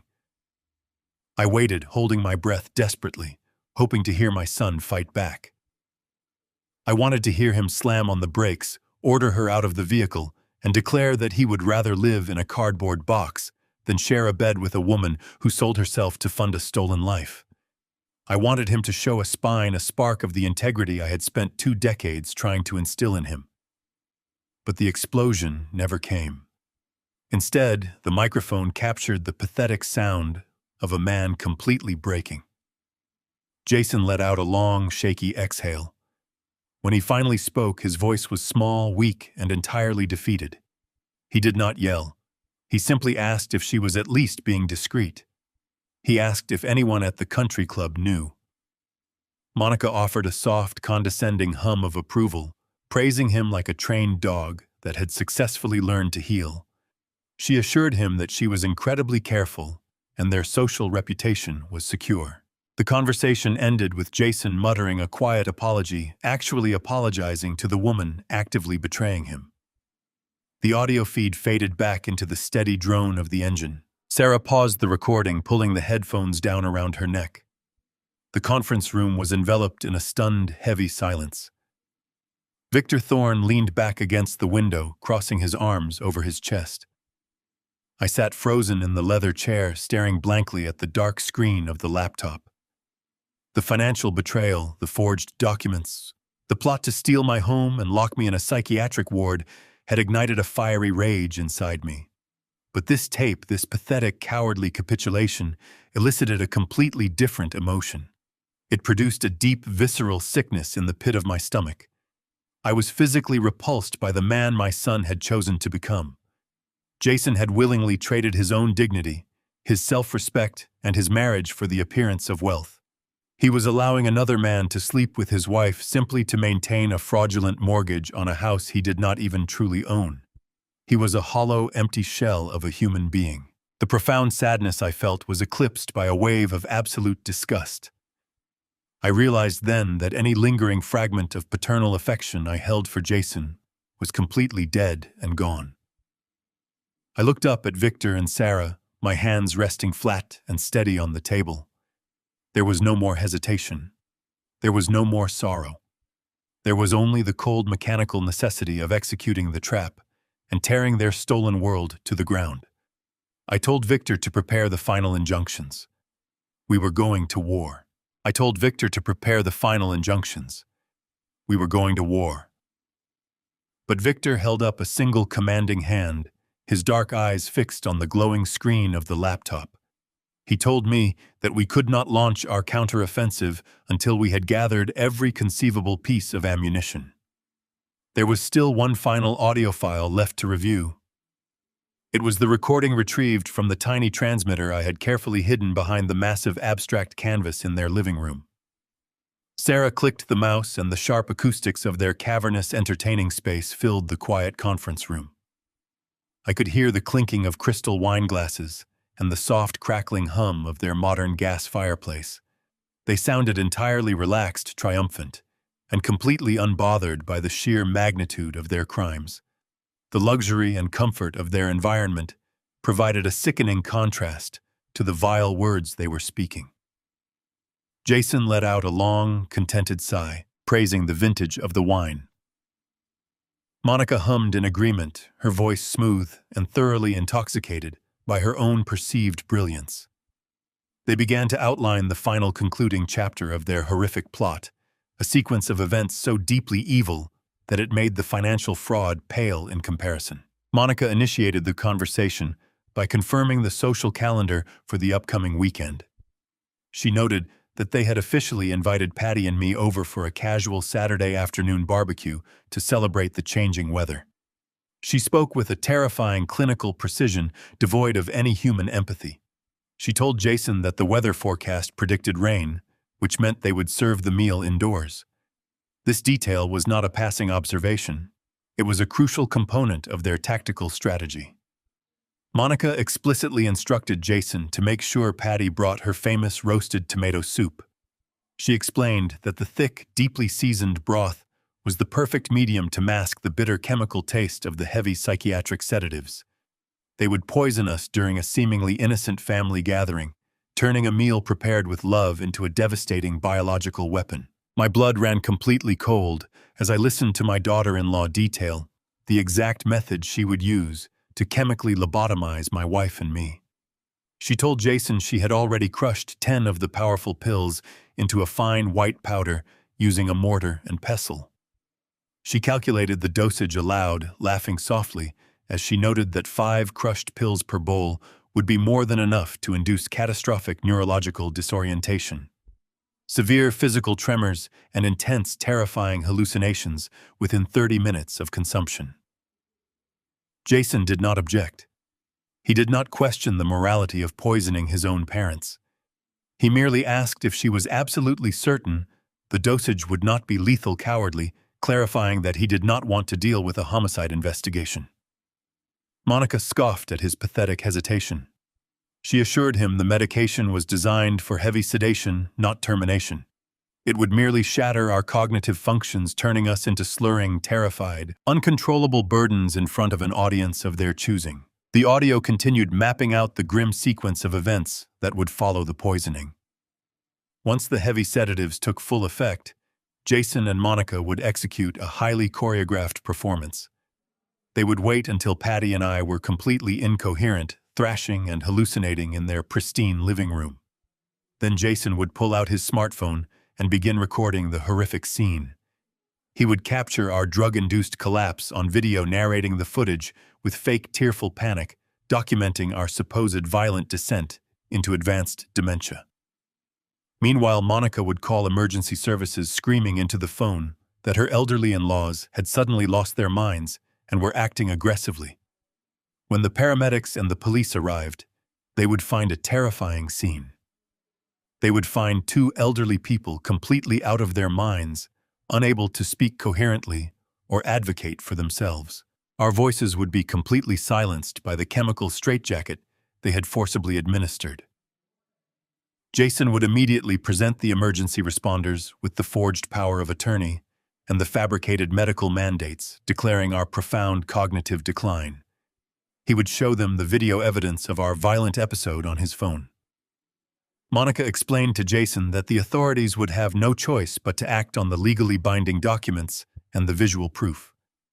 The paramedics would be forced to strap Patty and me to stretchers and transport us directly to the grim, underfunded state psychiatric facility she had selected from that glossy brochure. Because Jason held the medical proxy, we would be legally stripped of all our civil rights. We would be committed to the locked ward against our will, classified as severe dangers to ourselves and others, unable to contact a lawyer, access our funds, or challenge the fraudulent diagnosis. Once the steel doors of the state ward locked behind us, their path would be entirely clear. Jason calmly poured himself another glass of wine, the sound of the liquid splashing into the crystal echoing through the speakers. He outlined the final stage of their liquidation protocol. With his parents permanently institutionalized and stripped of their legal autonomy, he would enact the emergency asset liquidation clause buried deep within the forged documents. He would immediately list the family home for sale, pricing it far below market value to ensure a rapid all-cash transaction. He would drain the remaining balance of my corporate retirement accounts, citing the catastrophic costs of our intensive psychiatric care as the justification for the massive withdrawals. The combined funds would be more than enough to satisfy the corrupt banker, quietly paying off the fraudulent mortgage on the mansion before the upcoming default could trigger an internal banking audit. They would sever all ties to the property wire, the remaining millions to Monica's untraceable offshore accounts, and board a first-class flight out of the country before the state facility doctors ever realized that their two new dementia patients had absolutely nothing wrong with their minds. They would vanish into wealth, leaving us to rot. The audio file clicked off, casting the room into a devastating silence. This was a meticulously calculated act of absolute evil. They intended to steal our minds, strip away our human dignity, and lock us in a living nightmare simply to cover their tracks. Victor Thorne sat rigidly in his chair, his jaw set like carved granite. Sarah Jenkins stared at her keyboard, her usual clinical detachment entirely shattered by the sheer cruelty of the recording. I did not feel panic. I did not feel sorrow. The profound sickness that had infected my stomach earlier had completely vanished, replaced by an unbreakable, freezing resolve. My own son was an active, willing participant in a plot to poison his mother and bury us alive in a psychiatric prison. The time for gathering evidence was over. We would strike back immediately, tearing their world apart before they could serve us that poisoned meal. I looked at the two professionals sitting across from me, my voice perfectly steady and devoid of all emotion. I instructed Victor to initiate the absolute destruction of Jason Caldwell. The drive back to our quiet suburban neighborhood was an absolute blur of gray asphalt and blinding torrential rain. The rhythmic slapping of the windshield wipers was the only sound in the cabin of my truck, a stark contrast to the deafening horror of the audio recording playing on a continuous loop inside my mind. I parked in the driveway, staring at the warm, welcoming glow radiating from the living room windows. This was the home Patty and I had built together. This was the sanctuary where we had celebrated holidays, mended scraped knees, and proudly watched our only son grow into a man. Knowing that very same son intended to leverage this house to fund his fraudulent empire while locking us away in a pharmaceutical prison was a reality too grotesque to fully comprehend. I gripped the steering wheel until my knuckles turned stark white, trying to gather the strength to walk through the front door. When I finally stepped inside, Patty was standing in the kitchen, humming softly, as she chopped vegetables for a dinner we would never actually eat. She looked up, wiping her hands on a dish towel, and the gentle smile on her face immediately vanished the moment she saw my eyes. She knew.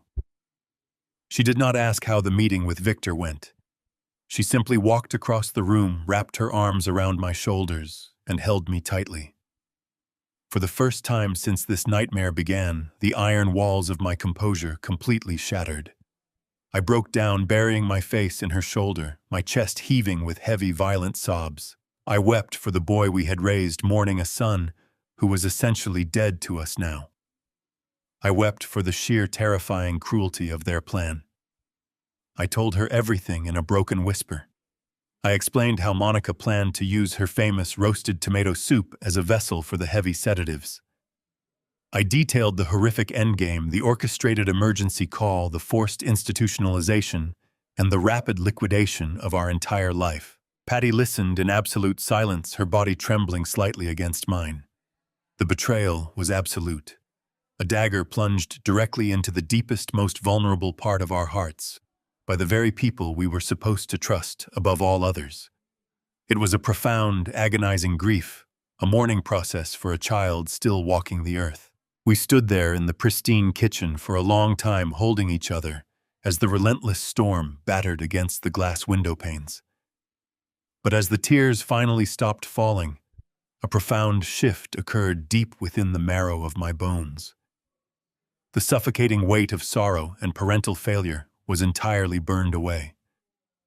In its place, a pure, absolute, and freezing rage began to crystallize. It was a terrifying clarity, a complete detachment from any lingering sentimentality or foolish hope for reconciliation. I pulled back from my wife, wiping the dampness from my face with the rough fabric of my sleeve.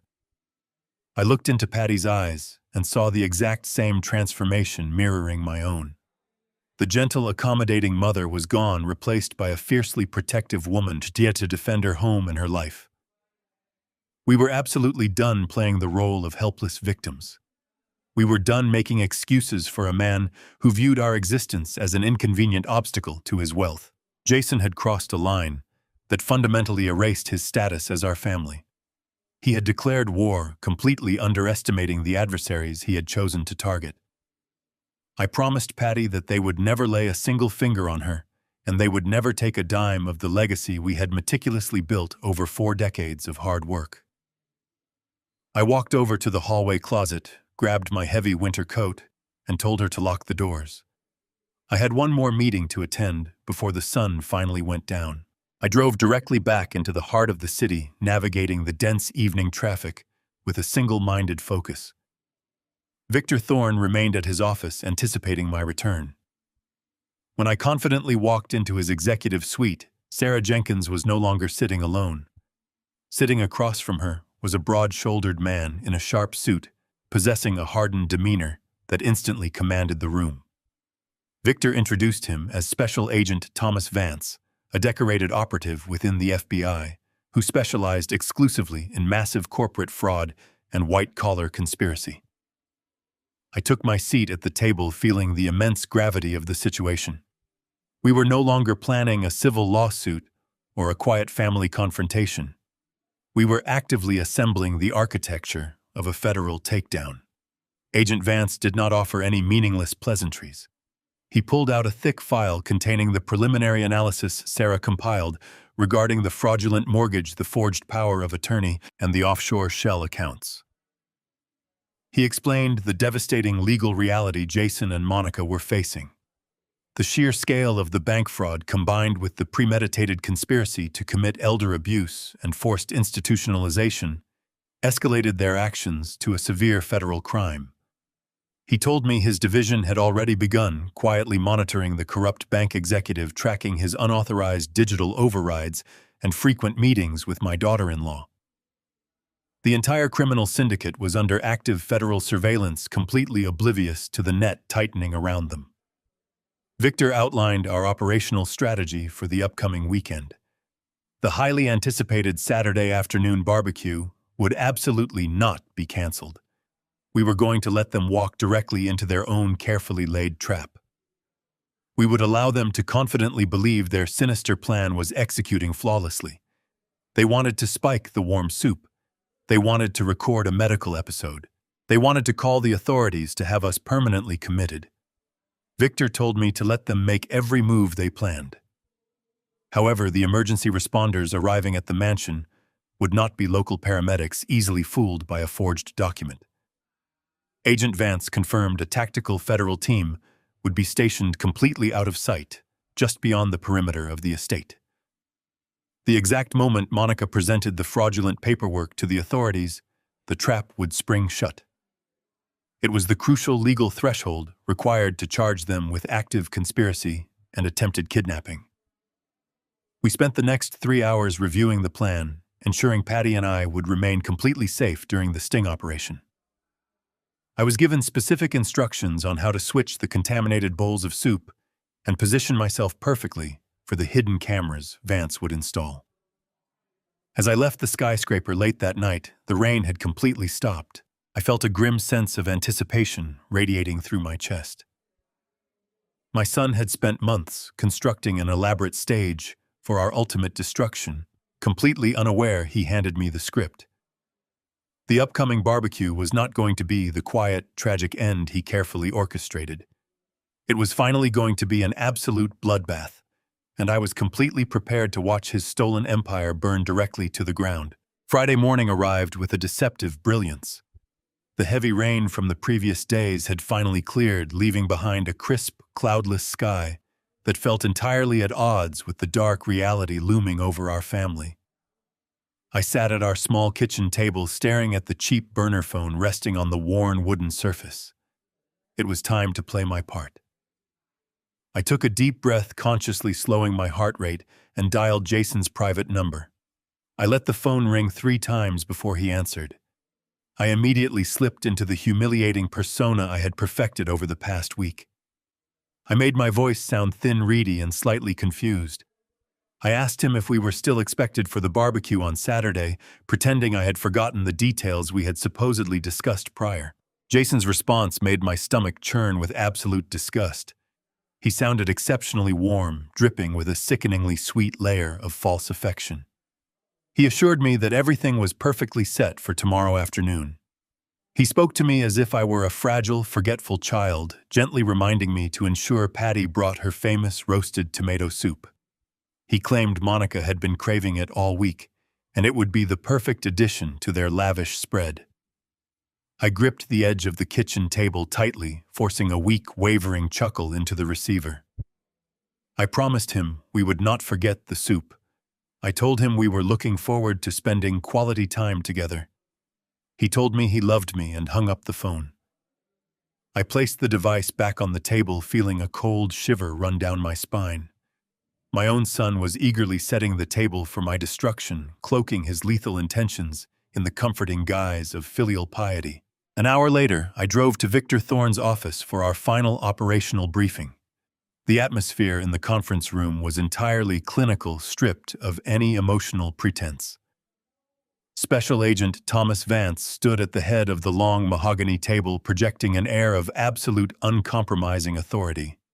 He had spent the previous 48 hours deploying the full weight of federal resources against my son's fraudulent empire.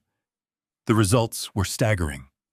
Vance confirmed that his forensic accounting team had successfully breached the offshore shell corporations Monica had established in the Cayman Islands. They had traced every single illicit wire transfer executed by Greg, the corrupt bank executive. The federal agents had secured undisputed proof that Greg was intentionally manipulating the bank's automated security protocols, actively suppressing fraud alerts to push through the massive equity withdrawals on the forged mortgage. The digital footprint was comprehensive and entirely undeniable. Vance laid a thick stack of manila folders onto the table. They contained the approved federal warrants. A federal judge had reviewed the audio recordings, the bank ledgers, and the forged power of attorney documents. The judge immediately signed off on multiple felony arrest warrants for Jason Caldwell, Monica Caldwell, and Gregory Evans. They were officially facing federal indictments for conspiracy to commit bank fraud, wire fraud, aggravated identity theft, and attempted kidnapping. Victor meticulously outlined the tactical execution for Saturday afternoon. He emphasized that timing was the single most critical element of the sting operation. Agent Vance's tactical unit would quietly deploy around the perimeter of Jason's sprawling estate an hour before Patty and I arrived. They would utilize unmarked utility vehicles to blend into the affluent neighborhood, establishing a secure surveillance net. Vance handed me a small, incredibly advanced recording device disguised as a standard ballpoint pen. I was instructed to clip it into my shirt pocket before entering the mansion. It would transmit a live high-definition audio and video feed directly to the federal command post parked just down the street. The sequence of events was rigidly defined. Patty and I were to act completely normal upon arrival. We would hand over the container of tomato soup and allow Monica to take it into the kitchen. Vance assured us we were in no physical danger of accidentally consuming the heavy sedatives. We were instructed to discreetly swap our bowls with identical clean portions. I would hide in a cooler bag in my truck, pretending to fetch a different beverage. We would feign the symptoms of severe cognitive impairment, mimicking the horrific effects Monica anticipated. The exact moment Jason dialed emergency services to enact his fraudulent medical mandate, the federal team would breach the property. They would secure the scene before Jason or Monica could ever present the forged documents to the local paramedics. Every exit would be sealed. There would be absolutely no escape. I left the skyscraper as the evening sun began to sink below the city's skyline, casting long, dark shadows across the concrete pavement. The complex machinery of justice was now fully armed and heavily primed. All that remained was the agonizing wait for the dawn. I drove back to our modest suburban neighborhood, parking my battered truck in the driveway. The house was quiet, filled with the comforting, familiar scents of old wood and worn fabric. It was a stark contrast to the sterile, terrifying perfection of Jason's stolen mansion. Patty was sitting in the living room, illuminated only by the soft, warm light of a single reading lamp. She held a steaming mug of tea between her hands, staring blankly at the dark screen of the television. I sat down on the sofa next to her, taking her hand in mine. Her fingers were cold despite the warm mug. We did not speak for a very long time. The silence stretching between us was heavy with the profound weight of what tomorrow would bring. We were sitting in a house completely free of debt, a home we had paid for with decades of honest, relentless labor. We had built a life on a foundation of absolute integrity, believing that if we provided our son with every possible advantage, he would naturally carry those values forward. We had sacrificed our own comfort to ensure he attended the best schools, wore the best clothes, and never knew the sharp, biting sting of true poverty. We had loved him with every fiber of our being. But tomorrow, that fundamental bond would be permanently severed. Tomorrow, we would walk into a lavish trap designed by our own flesh and blood. We would look into the eyes of the boy we raised and watch him attempt to erase our existence for a payout. It was a devastating, heartbreaking reality to accept. Yet as I sat there holding my wife's hand, I felt the freezing, absolute resolve solidify completely in my chest. The sorrow had entirely burned away. We were fighting to defend our fundamental human dignity against a sickeningly profound and highly calculated betrayal. We were fighting to prove that decades of honesty and relentless labor could not be casually discarded by an entitled predator wearing our family name. I gently squeezed Patty's hand, feeling her squeeze back with quiet, undeniable strength. We knew exactly what we had to do. Tomorrow afternoon we were going to officially lose a son, but we would definitively save our own lives forever. Saturday afternoon arrived with a stifling, humid heat that clung to the skin like a damp shroud. I steered my battered truck through the massive iron gates of Jason and Monica's estate, the tires crunching loudly against the pristine aggregate driveway. The transformation of their property was absolute and sickeningly extravagant. Valet attendants in crisp white shirts rushed forward to take our keys, looking completely out of place next to my rusted bumper. We walked around the side of the sprawling stone mansion, toward the expansive backyard, where the muffled sounds of a jazz trio and clinking glassware drifted through the heavy summer air. The scene unfolding before us was a masterclass in fabricated opulence. Caterers in black uniforms circulated silently among a crowd of over 50 guests, balancing silver trays of artisanal appetizers and crystal flutes of expensive champagne. I scanned the beautifully manicured lawn, my eyes moving past the massive outdoor kitchen and the sparkling turquoise waters of the infinity pool. The guest list was a curated collection of local elites. I recognized several wealthy neighbors sporting designer casual wear, alongside a group of aggressive real estate developers Monica often paraded as her close friends. And then standing near the outdoor bar, I saw him. Greg. The corrupt bank executive stood holding a frosted cocktail glass, laughing loudly at a joke, while casually adjusting the cuffs of his tailored linen suit. He looked incredibly comfortable, exuding the smug arrogance of a man who believed he held the entire world on a string. He had absolutely no idea that every single financial transaction he had illegally authorized over the past 14 months was currently sitting in a heavily encrypted file on a federal investigator's desk. Patty held my arm tightly as we navigated the crowded patio, her grip serving as a silent anchor in a sea of vipers. We had barely taken 10 steps when Monica materialized from the crowd, rushing toward us with her arms outstretched. She was wearing a flowing designer sundress that looked as though it cost more than my first vehicle. Her smile was blindingly bright, meticulously practiced, and entirely devoid of any genuine human warmth. "Richard, Patty, you made it!" Monica exclaimed, her voice projecting just loud enough to ensure the surrounding guests could hear her performance. She wrapped her arms around Patty in a suffocating embrace, then turned to me, placing her manicured hands gently on my shoulders. "We were so worried the heat might be too much for you today, Richard. You really must be careful with your energy. We simply cannot have you overexerting yourself on a day like this." I leaned heavily onto my wooden walking cane, intentionally letting my shoulders slump forward to project an image of absolute physical frailty. I forced a vacant, slightly confused smile onto my face, playing the role of the deteriorating old man to absolute perfection. "It is a beautiful day, Monica," I replied, my voice raspy and intentionally delayed. "Just a bit crowded. So many faces. I am having a hard time keeping up with everything." Jason appeared moments later, clapping a heavy hand onto my shoulder with entirely fabricated, masculine affection. He played the part of the successful, devoted son with a sickeningly smooth charm, loudly introducing us to a group of his country club associates. He spoke over me gently, guiding the conversation to ensure I appeared incapable of holding a coherent thought. Every patronizing word, every condescending pat on the back, fueled the freezing, absolute rage burning deep within my chest. I nodded and smiled at his wealthy friends, answering their polite questions with intentionally confused, rambling sentences. I watched my son exchange a quick, triumphant look with Greg across the patio. They honestly believed their performance was flawless. They had absolutely no idea that a heavily armed tactical team of federal agents was currently sitting in unmarked utility vans, just beyond the perimeter of the manicured hedges, waiting for the precise moment to tear their fraudulent paradise down to the studs. The afternoon dragged on, a grueling exercise in emotional endurance.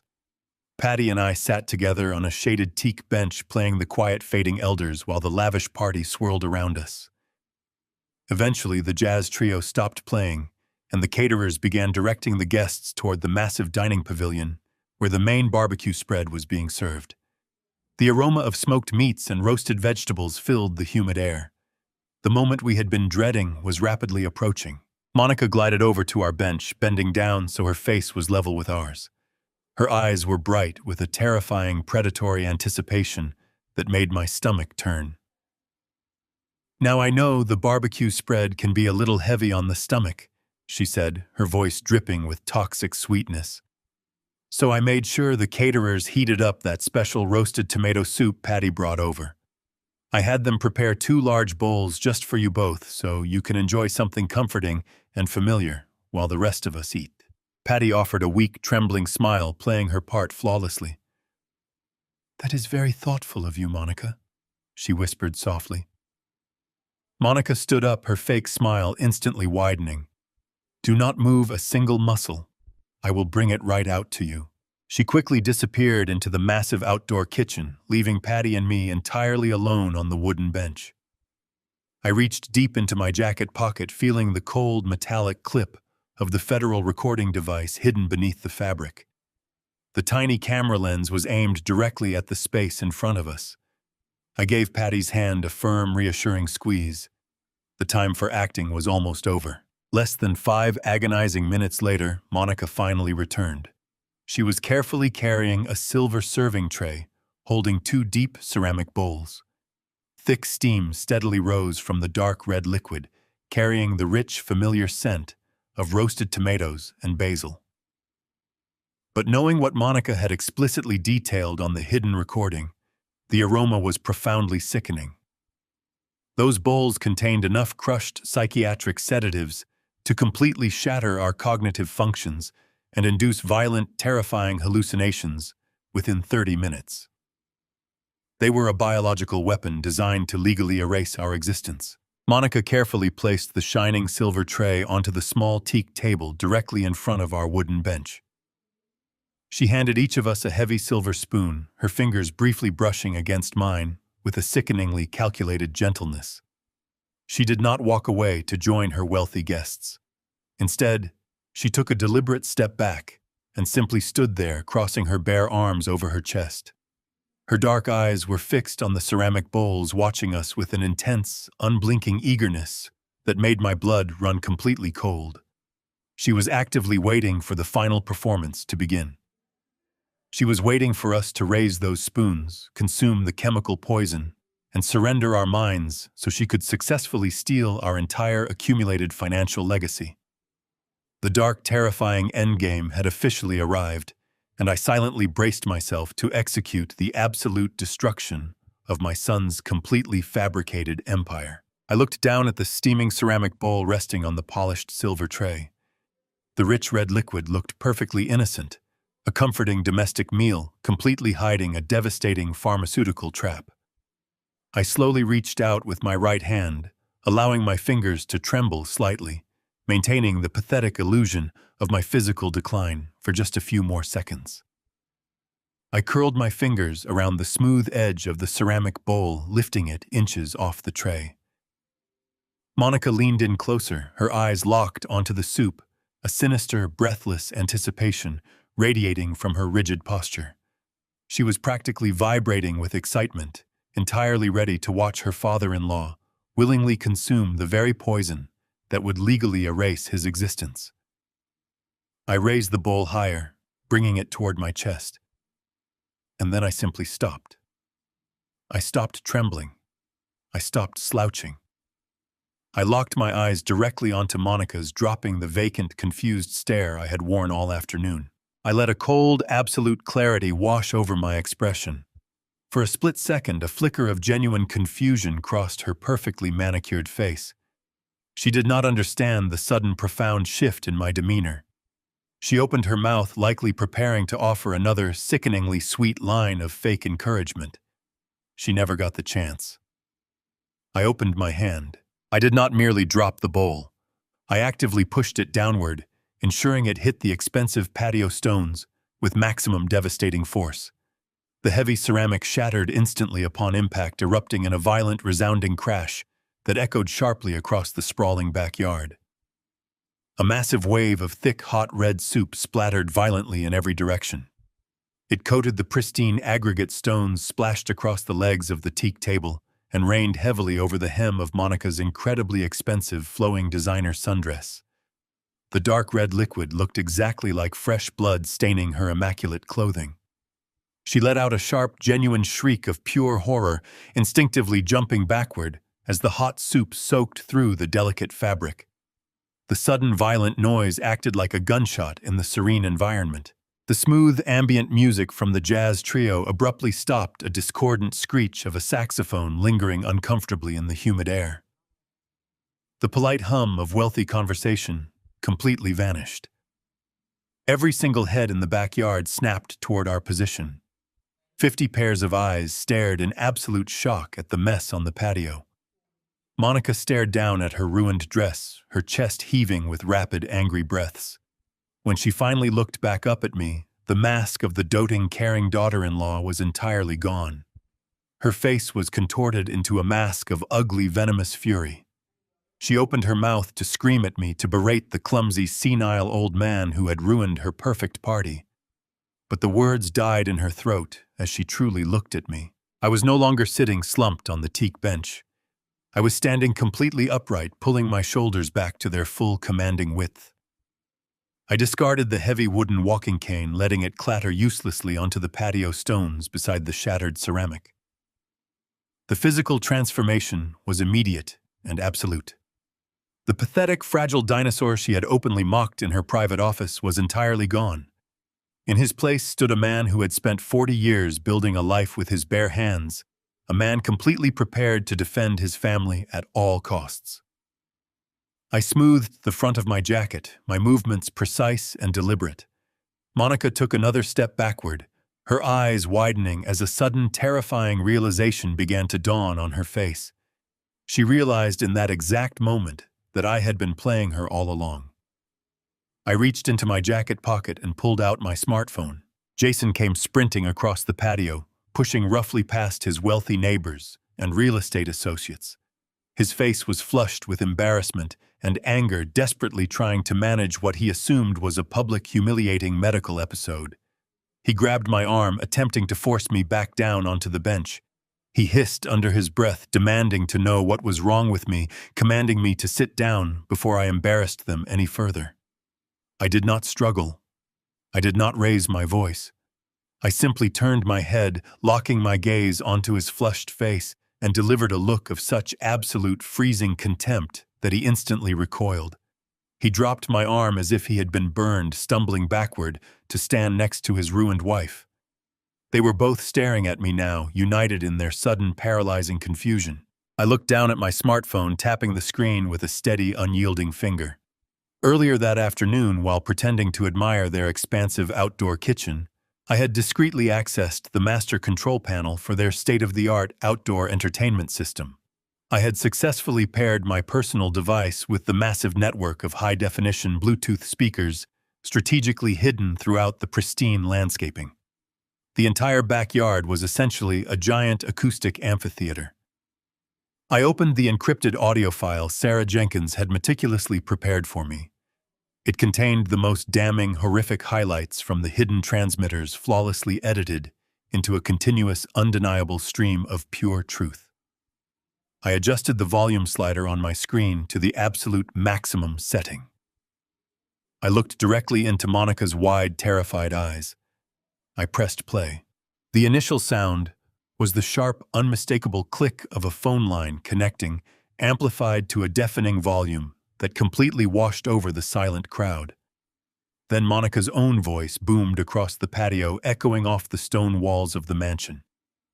It was not the sweet, accommodating voice she used for her guests. It was the cold, calculating hiss she reserved for the shadows. "I still cannot believe how ridiculously easy it was to push that mandate through your system." The amplified voice of my daughter-in-law declared, the words hanging heavy and undeniable in the humid air. "I thought your compliance department would at least attempt to call the old dinosaur to verify his signature." A collective gasp rippled through the gathered crowd. People exchanged shocked, horrified glances. I watched Greg, the corrupt bank executive, physically freeze by the outdoor bar. the color completely drained from his face, his smug, arrogant demeanor vanishing instantly. His frosted cocktail glass slipped from his fingers, shattering onto the ground, in a grim echo of my own dropped bowl. Then Greg's voice echoed across the lawn, amplified for all his peers to hear. "Compliance only checks what the system flags, Monica. When you brought me that power of attorney with the state medical diagnoses already attached, the system automatically categorized it as an emergency family intervention. As long as the notary stamp looks legitimate, the automated software rubber stamps the transfer of authority." Monica stood paralyzed, her mouth opening and closing silently, like a suffocating fish in the humid air. Jason stared blankly at the hidden speakers, his broken mind struggling to process the impossible reality of what was happening to his fabricated life. But the truly undeniable audio broadcast of their horrific crimes was far from completely over. The next audio file triggered immediately, carrying the crisp, familiar acoustics of their sprawling living room. The clinking of crystal wine glasses echoed through the massive outdoor speakers, followed by Monica's voice detailing the exact menu for the afternoon. My daughter-in-law's voice boomed across the silent, horrified patio, calmly explaining how she had crushed the heavy psychiatric sedatives into a fine powder. Every guest standing in the manicured backyard heard her meticulous instructions on how to lace Patty's roasted tomato soup with the drugs. They heard her laugh as she described the severe neurological disorientation and terrifying hallucinations we would suffer within 30 minutes of consumption. They listened as Jason, my own flesh and blood, cowardly asked if the dosage was lethal, only to be reassured that it would merely turn us into incoherent burdens. The recording played the entirety of their sickening endgame. It broadcasted their plan to film our drug-induced collapse, use the fabricated medical mandates to have us permanently committed to a locked state psychiatric ward, and liquidate my entire life savings to pay off their fraudulent mortgage. A collective wave of absolute revulsion swept through the gathered elite. Real estate developers and wealthy neighbors physically backed away from Jason and Monica, their faces contorted in pure disgust. The illusion of their flawless, luxurious life was instantly pulverized, replaced by the horrifying reality of their predatory evil. Greg, the corrupt bank executive, was the first to react to the impending doom. He spun around his polished Italian leather shoes, slipping slightly on the wet patio stones, and made a desperate, frantic dash toward the side gate leading to the front driveway. He shoved a caterer out of his way, sending a tray of appetizers crashing into the manicured hedges. He thought he could slip away into the humid afternoon and disappear before the consequences of his massive financial crimes finally caught up with him. He was wrong. Before Greg could even reach the wrought iron side gate, the deafening roar of heavy engines shattered the remaining piece of the affluent neighborhood. 3 massive matte black sports utility vehicles smashed violently through the pristine front gates of the estate, tearing the expensive metal off its hinges with a sickening crunch. The heavy vehicles skidded onto the aggregate driveway, blocking every conceivable exit. The doors flew open simultaneously, and a heavily armed tactical team of federal agents swarmed the property. They moved with terrifying absolute precision, wearing dark tactical gear emblazoned with the bold yellow letters of the Federal Bureau of Investigation. Local police cruisers arrived seconds later, their sirens wailing loudly as they blocked the surrounding streets, trapping the criminals entirely within their own lavish fortress. Greg did not even make it past the outdoor kitchen. 2 federal agents intercepted him, driving his shoulder hard into the granite countertop, before forcing his arms behind his back. The sharp, unmistakable click of heavy steel handcuffs locking around his wrists echoed across the patio. Greg offered absolutely no resistance, his face pressed against the cold stone, whimpering pathetic apologies as they read him his federal rights. The agents then turned their coordinated attention to the primary targets. Special Agent Thomas Vance marched directly through the terrified crowd of guests, his badge held high, his eyes locked onto my daughter-in-law. Monica was completely paralyzed by the sudden, overwhelming destruction of her carefully curated world. As Agent Vance approached her, reciting the extensive list of federal charges, including conspiracy to commit bank fraud, aggravated identity theft, and attempted kidnapping, her meticulously crafted mask of refined elegance entirely disintegrated. She violently slapped the agent's hand away, letting out a piercing, hysterical scream that tore through the humid air. She completely lost her mind. She thrashed and kicked, screaming obscenities at the federal agents, screaming at her wealthy friends to help her, and screaming at me. Her designer sundress, already stained with the dark red soup she had intended to use as a biological weapon, tore at the shoulder as two female agents swiftly pinned her to the patio stones. They forcefully wrenched her manicured hands behind her back and secured the steel cuffs. The graceful, aristocratic real estate mogul was gone, replaced by a raving, wild animal foaming at the mouth as she was dragged away toward the waiting federal vehicles. With Greg and Monica secured, the sheer gravity of the situation finally collapsed onto my son. Jason had watched his wife dragged away in absolute terrified silence. He looked around the patio, seeing the expressions of pure disgust on the faces of the people he had tried so desperately to impress.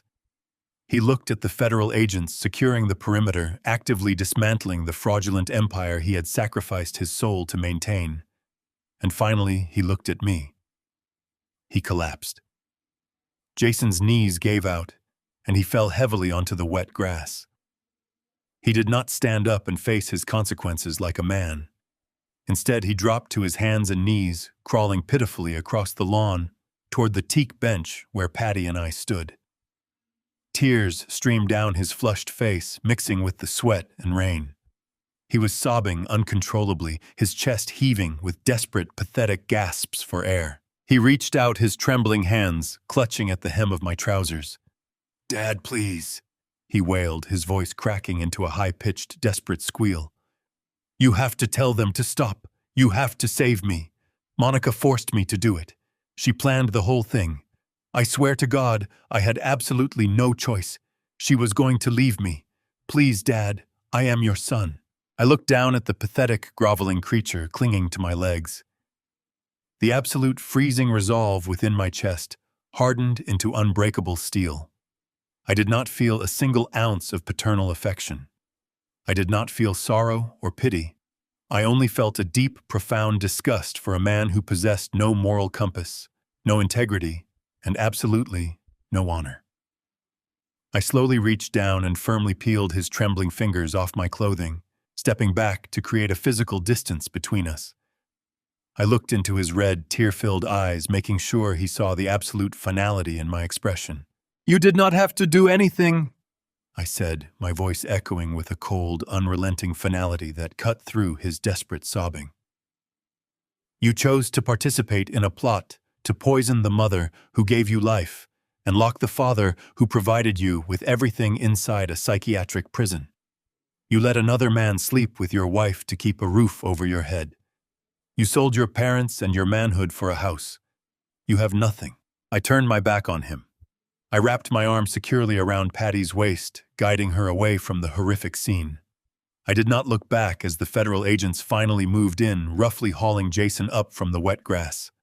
The click of the steel handcuffs locking around his wrists was the very last sound I heard before we walked out of the massive iron gates and left their ruined world behind us forever. The weeks that followed the raid on the estate were a dizzying whirlwind of legal proceedings and relentless media coverage. The dramatic arrest of Jason and Monica became the lead story across every major local and regional news network. Investigative journalists eagerly dissected the massive real estate fraud ring they had meticulously built. The television screens flashed images of their sprawling $3.5 million mansion, now completely surrounded by bright yellow police tape and federal seizure notices. The government had officially confiscated the property, freezing every single bank account tied to their illicit operations. The sheer scale of their arrogance was staggering. They had not only targeted us, but had systematically defrauded numerous elderly clients through similar forced medical mandates and forged power of attorney documents. Greg, the corrupt bank executive, immediately accepted a plea deal, eagerly testifying against my son and daughter-in-law to save himself from a life sentence. His comprehensive testimony provided the federal prosecutors with an ironclad case. Jason and Monica were formally indicted on dozens of felony charges. The presiding federal judge denied their bail, citing them as a severe flight risk given their offshore accounts. They are now facing a mandatory minimum of 15 years in federal prison, stripped of their wealth, their status, and their freedom. The luxurious, untouchable facade they had ruthlessly murdered their morality to secretly maintain had completely dissolved into a massive cloud of pathetic dust. They had intentionally traded their humanity for a fleeting, superficial illusion, and the brutal, unforgiving reality of a tiny concrete cell was their only remaining future moving forward. While my son sat in a sterile federal detention center awaiting trial, Patty and I focused on reclaiming the life he had attempted to steal. Victor Thorne proved to be worth his weight in gold. He relentlessly navigated the complex labyrinth of corporate banking regulations, working directly with Special Agent Vance and the federal prosecutors to untangle the financial sabotage Jason had engineered. Victor successfully filed a series of emergency injunctions, presenting the irrefutable evidence of the forged signatures and the illicit wire transfers. Within a month, a federal judge reviewed the documentation and promptly issued a comprehensive, definitive legal ruling that completely voided the massive fraudulent loans illegally attached to my manufacturing company and all of my personal bank accounts. The bank, terrified of the impending public relations nightmare and massive federal fines stemming from Greg's criminal negligence, moved swiftly to unfreeze all of our legitimate assets. They issued a formal groveling apology and completely expunged the fraudulent mortgage from our records. The manufacturing company I had spent 40 years building was finally safe from liquidation. Our employees, who had been completely unaware of the dark shadow hovering over their livelihoods, continued their work without a single interruption. The heavy, suffocating dread that had paralyzed my chest for weeks slowly began to lift. We had navigated the absolute worst betrayal imaginable and emerged with our legacy completely intact. The financial nightmare was officially over, but the emotional recovery was a much longer, far more complex journey that Patty and I had to navigate together.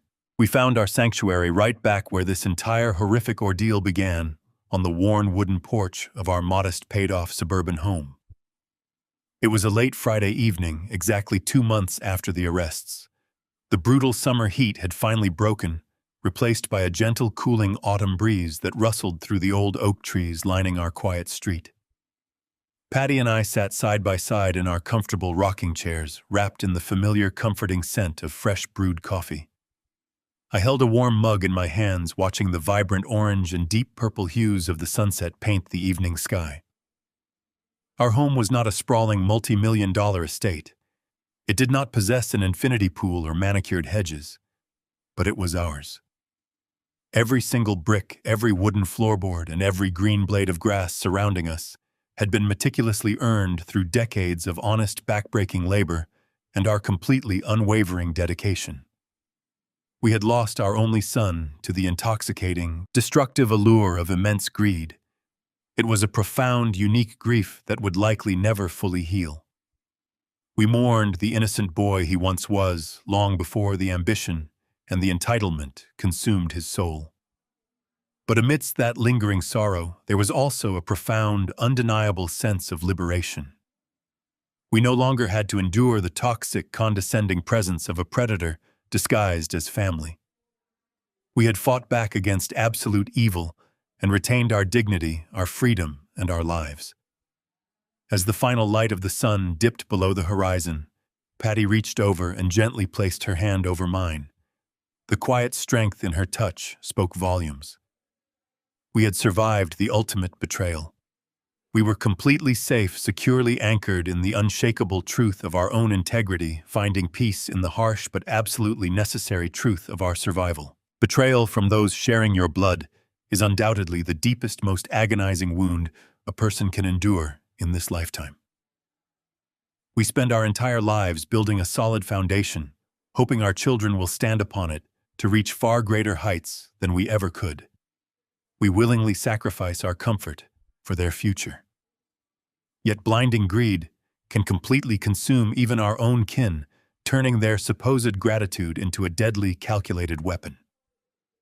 This story teaches us a brutal but vital lesson about human nature and the limits of parental devotion. Unconditional love should never, under any circumstances, mean unconditional trust. When your intuition screams that something is terribly wrong, you must listen to it without hesitation or doubt. You must protect yourself vigorously, defend your partner, and fiercely guard your hard-earned dignity against any potential threat, no matter who it comes from.